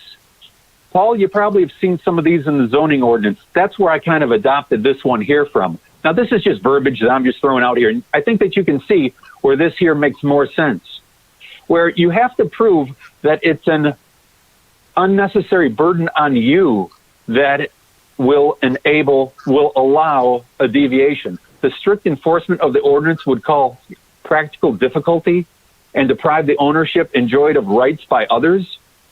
That makes sense. The conditions and circumstances are unique to the subject property and not similar to applicable to other properties. Conditions, circumstances are not created by the owner. Requested variance does not confer special privileges. I mean, these things are things that a person seeking for an appeal should already know before getting into this, instead of just reading what we've got. All right, the 3/4 of an acre. I think that this needs to be changed. I think that it needs to have some sort of a minimum distance to neighbors, to the residences, and it has to be a minimum distance to property lines. As I said, 3/4 of an acre, if you've got a sliver of land, you still meet 3/4 of an acre. It's not going to make people happy. Paul, you probably hear from them. We just aren't on this board. I want to reduce even that problem. I think that we need tighter regulations on how to keep these sorts of animals, whatever we're going to have. And you know, when I think about these things and some of these complaints, I think in my mind of turning it around. These people who have come before us today and neighbors have submitted these requests, I wonder how it would be if we had the same requirements for a dog. And then these notices went out to the neighbors about a dog. Because I tell you, my neighbor's dogs all bark at me, and I just kind of shrug it off. But when you go and ask a neighbor, hey, if your neighbor is going to get this animal, do you object? Well, if it was a chicken, a goat, or a dog, the neighbor's probably going to object. But at what point does it become unreasonable, and do we kind of have to live with each other just all together and be happy? These other 32 cities in Troy, they're making it work. There's stories about it working. Berkeley, Clawson, Pontiac, Auburn Hills, they're all around us. One of the people wrote a letter in here, Birmingham doesn't allow this stuff. Good. I lived in Birmingham. I don't want anything to do with them, and they have small lots there. Let them be. We have some bigger lots. We can do it a little bit better, in my opinion. Berkeley also had a trial period that they did. I think it was in 2016 when they first introduced chickens like this. Now, what I'm suggesting is that we consider, for a future meeting, discussing ways that we can improve the ordinance and reduce these things that I cite here and that we keep seeing week after week. And if we can get a way that these other communities, that a few birds, like people said earlier, I think 3 of our 5 applicants tonight said that they would live with fewer birds than they're asking. It seems that the average that people have in the state, of the 32 that I found, and these are easy to find because these hobbyists all have their websites and they've joined together and they publish this stuff. 5 is the average that a suburban lot has. If you have 3 or 4, I mean, how's that compared to a dog if it's regulated better? Your neighbor will be happier that you've got a few birds than if you had a pit bull. I think we need to consider kind of things like that, and the community is going to be better. And I just open it up to thoughts and request some consideration that maybe we visit this in another meeting and actually look at how to fix this stuff, or if you guys have any appetite for this. Okay. Thank you. So, what do I do next? Do you take? Well, you know, I don't know. I make a motion that we can. I make a motion that we conduct a study. I don't think that's within this board's parameters of what we're allowed. Well, that's the last line there. A motion to conduct a study. Obviously, this is something that we need to study. Personally, we can make a recommendation to council because ultimately council will make the decision. So, Mr. Dombrowski, I've taken copious notes of your presentation, and I also have the original email that you provided. And so, when presenting this to council, we can let them know that was brought up as a potential for the ordinance and having a study conducted. Madam Chair, I think I've got notes on Mr. Dombrowski's position. I wonder if there's anyone else on the board that has anything that they would either like to add to that or anything that's different from that that they would like to mention as well. Wait a minute. 1 second, Nicole, if I may. Yes. I brought this up back in July of 2019. Lori finally sent this letter to this committee here on the 7th of this month. Speaking with Mr. Hamilton several times and Mr. Baker many times, I know their expectations from this board is to give them a recommendation of how we would want this changed.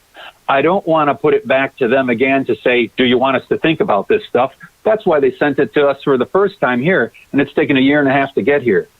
So I think that respectfully, it is time to make a motion and study this stuff and not bounce the ball back to them. When we give it back to them, let's tell them how we want it to be changed. I understand what you're saying. This board doesn't have that capability or ability to conduct a study. It would be council that would order the study. So what I'm saying is that if you wanted an actual official study done, then council could order that to be done. But that's not within the purview of this specific board. And so, you know, and I might need some clarification on what type of specific study are you interested in your motion? Okay. Remove the study. I just wanted to consider it in this forum. So I put this in here a couple of hours ago. Conduct a study. I didn't know what the word would be appropriate here.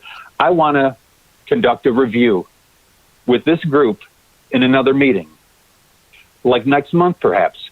I can come up with my proposal. You guys have seen that I did come up with a proposal here, but in the past 1.5 years, I kept it so bare bones too. If we're going to dive into this and clean it up, how I think most of us can see that it needs to be cleaned up, it's going to require a lot. I'll do the work. I'll propose something. I'll write it all up. I'm just asking all of you then to critique it. And I understand we got to do it in a public forum. I mean, great. So maybe it's not a study. I'll do the study myself. I've researched a lot of this stuff. As you can see, I've got my colored bullet points for everything in there. There's a logic behind it. If you'll allow me, I'll prepare something for next week with some of your input so we could review it and decide yay or nay or how it needs to be fixed. I understand. I'm sorry I got confused about the words when you use study. I was thinking you meant something different than that. My fault. No, so I just wanted to make sure you and I are on the same page. And I think that you can request to, I guess at this point, bring it up at a future council meeting if you can get a second on that. And then if additional council members want to take a look at the ordinance and send some proposed revisions to be included in the agenda, maybe we could sit down and look at all of your guys' recommendations in writing.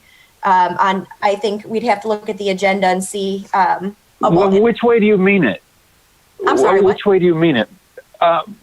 My understanding in talking with Mr. Baker and Mr. Hamilton is that they expect from us what our proposal is for how it should change.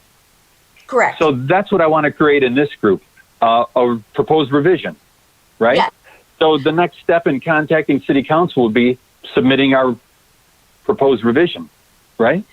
Well, our next step as a group would be getting together something to present to council, yes. Right. Okay. All right. I want to make sure that we're on the same page.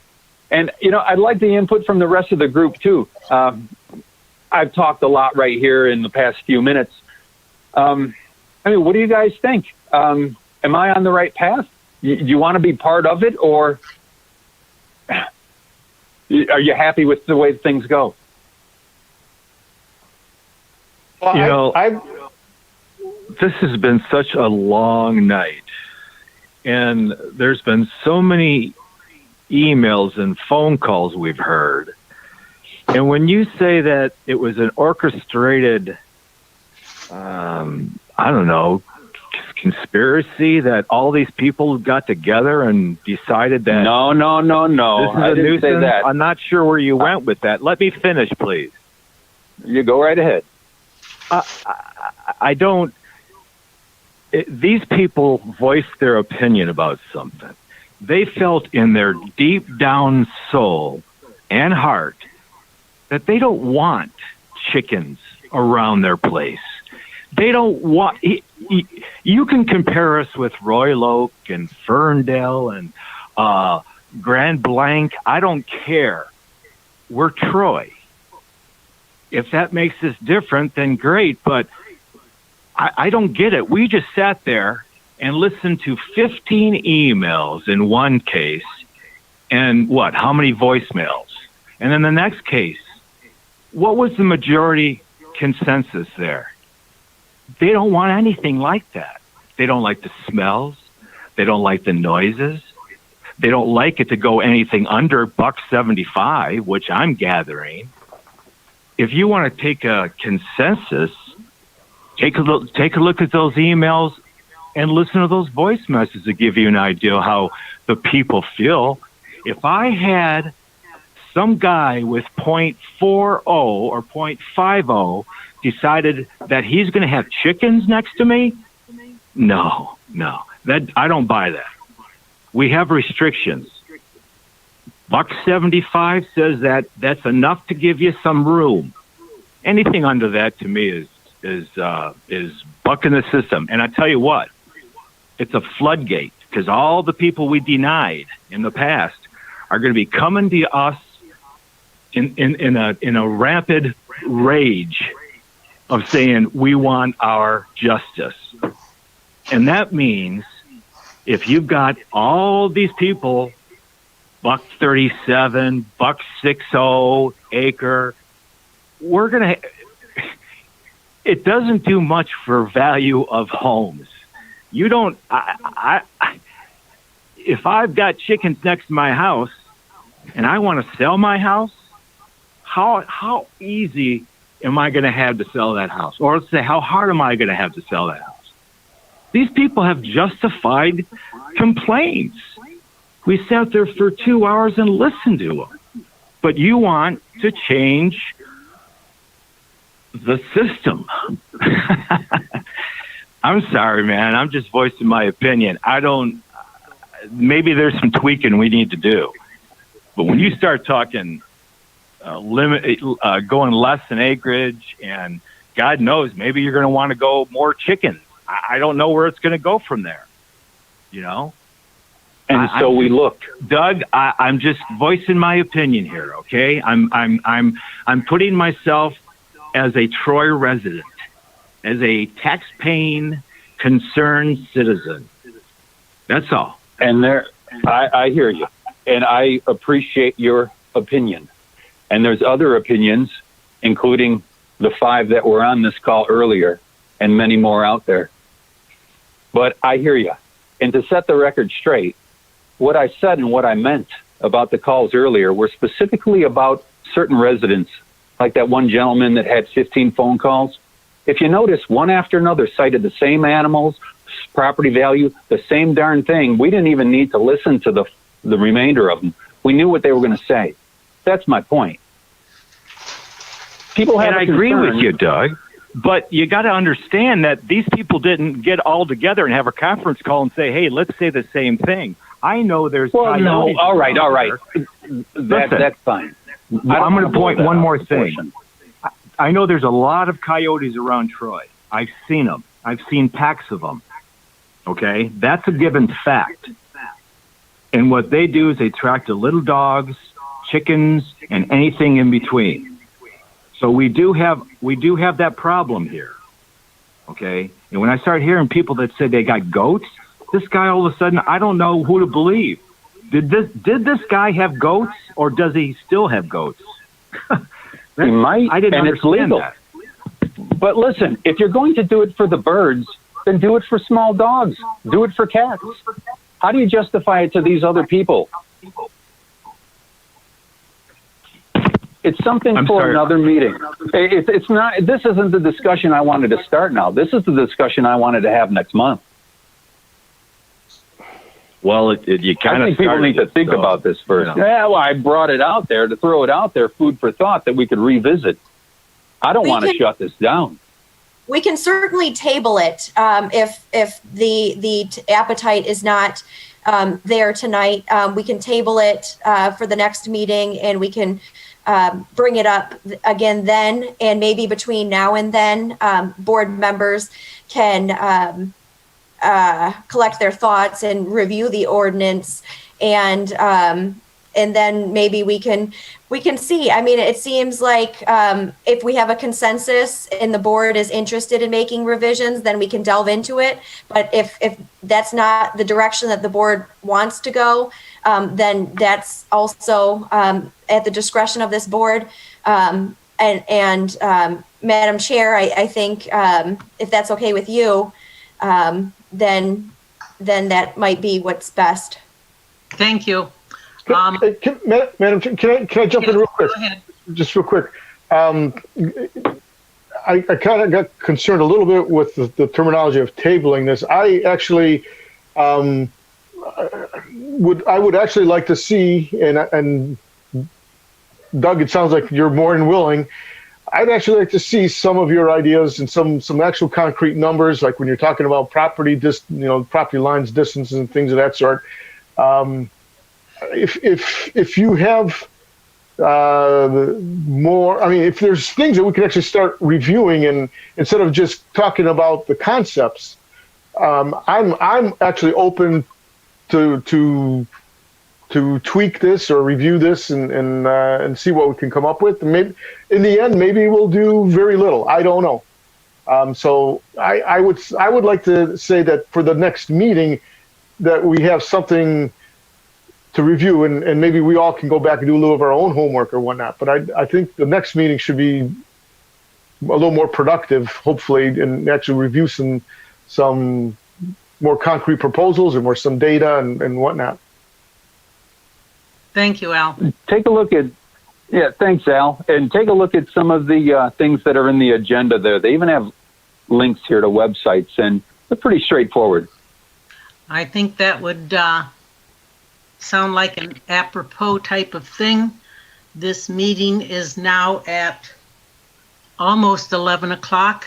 We're all tired. It has all been a very stressful technical problems that we've been dealing with. I would like to suggest to the board that we table this discussion. Let the council know that we're deliberating about it. And hopefully the next meeting, we won't have 6 or 8 people that want to talk about their particular waivers. And in the meantime, the information that Mr. Dombrowski has brought to our attention and the stuff that we have received that show links to things, these will be good things for us to look at, as well as possibly do some of our own research. I thank Mr. Dombrowski for his interest and his deliberations and his activities to bring this out. And I appreciate Patrick Flock's point of view as well. We're all tired of talking about chickens after all these years. I am so tired of chickens. But perhaps some tweaks to our thing specifically for fowl will be helpful. So it is my suggestion, if it's agreeable with the rest of the board meeting, that we table the rest of this until the next meeting. Is that agreeable? Oh, yeah. If so, raise your hand. Yay. You guys can vote too, Paul and Nicole, if you want. With that in place, have I covered everything I need to that I can adjourn this? I think the last thing we have is the agenda for. Oh, yeah, that's right. Or not the agenda, the schedule. Schedule. Right. So the And next this, would be March? Yeah, the next item on your agenda and the last item is going to be the proposed 2021 Animal Control Appeal Board meeting dates. Jackie and I have looked at the calendar. We don't sense that there's any conflicts with any other city meetings. And this does follow your bi-monthly, every other month schedule that you've been on for quite some time now. So we're looking at March 24th, is that correct? Yeah,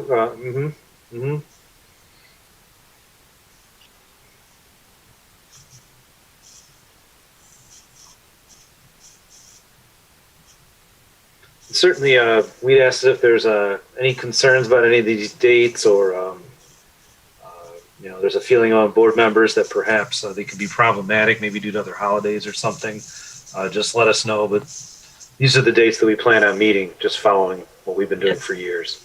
At this point, with the restrictions and we have to do all this electronically, should we look at maybe only planning the next 1 or 2 meetings so that hopefully we can do it in person after that, or should we just go ahead and leave it on the 4th Wednesday? Anybody's thoughts? Yes, no? Okay, we'll leave it at the schedule that we've been following, the 4th Wednesdays. We can always adjust later in the year if the need arises. Agreed? Yep. Okay. Madam Chair, may I just one more before the meeting closes? As it relates, I know we've got a consensus to discuss the ordinance amendments, if any, potentially at the next meeting. I'd like to remind the board to not discuss this with each other, but to send any comments or drafts or revisions to Mr. Evans to be included in the agenda packet for the next meeting so that we can all review and discuss. And if you don't put together anything, that's fine too. It's not a requirement, but if you did peruse the ordinance and had specific thoughts or specific amendments, then if you could just get that over to Mr. Evans for the rest of the group to review as part of the agenda packet once it's distributed, then I think that would be helpful. And I just want to make sure that it's clear so that we're not, I know Mr. Dombrowski, you submitted your request a long time ago and it's been in the atmosphere for a while and I don't want to delay it much longer. So I just I guess I wanted to be clear about what the expectations were for the next meeting so that we can get this rolling in one way or the other. Whatever this board decides, we can get this in the right direction. So I just wanted to clarify that, and thank you for allowing me to speak. Thank you, Nicole. That helps clarify greatly for me. Anything else from any other board members or people in attendance? If not, I will gratefully adjourn this meeting. Thank you all.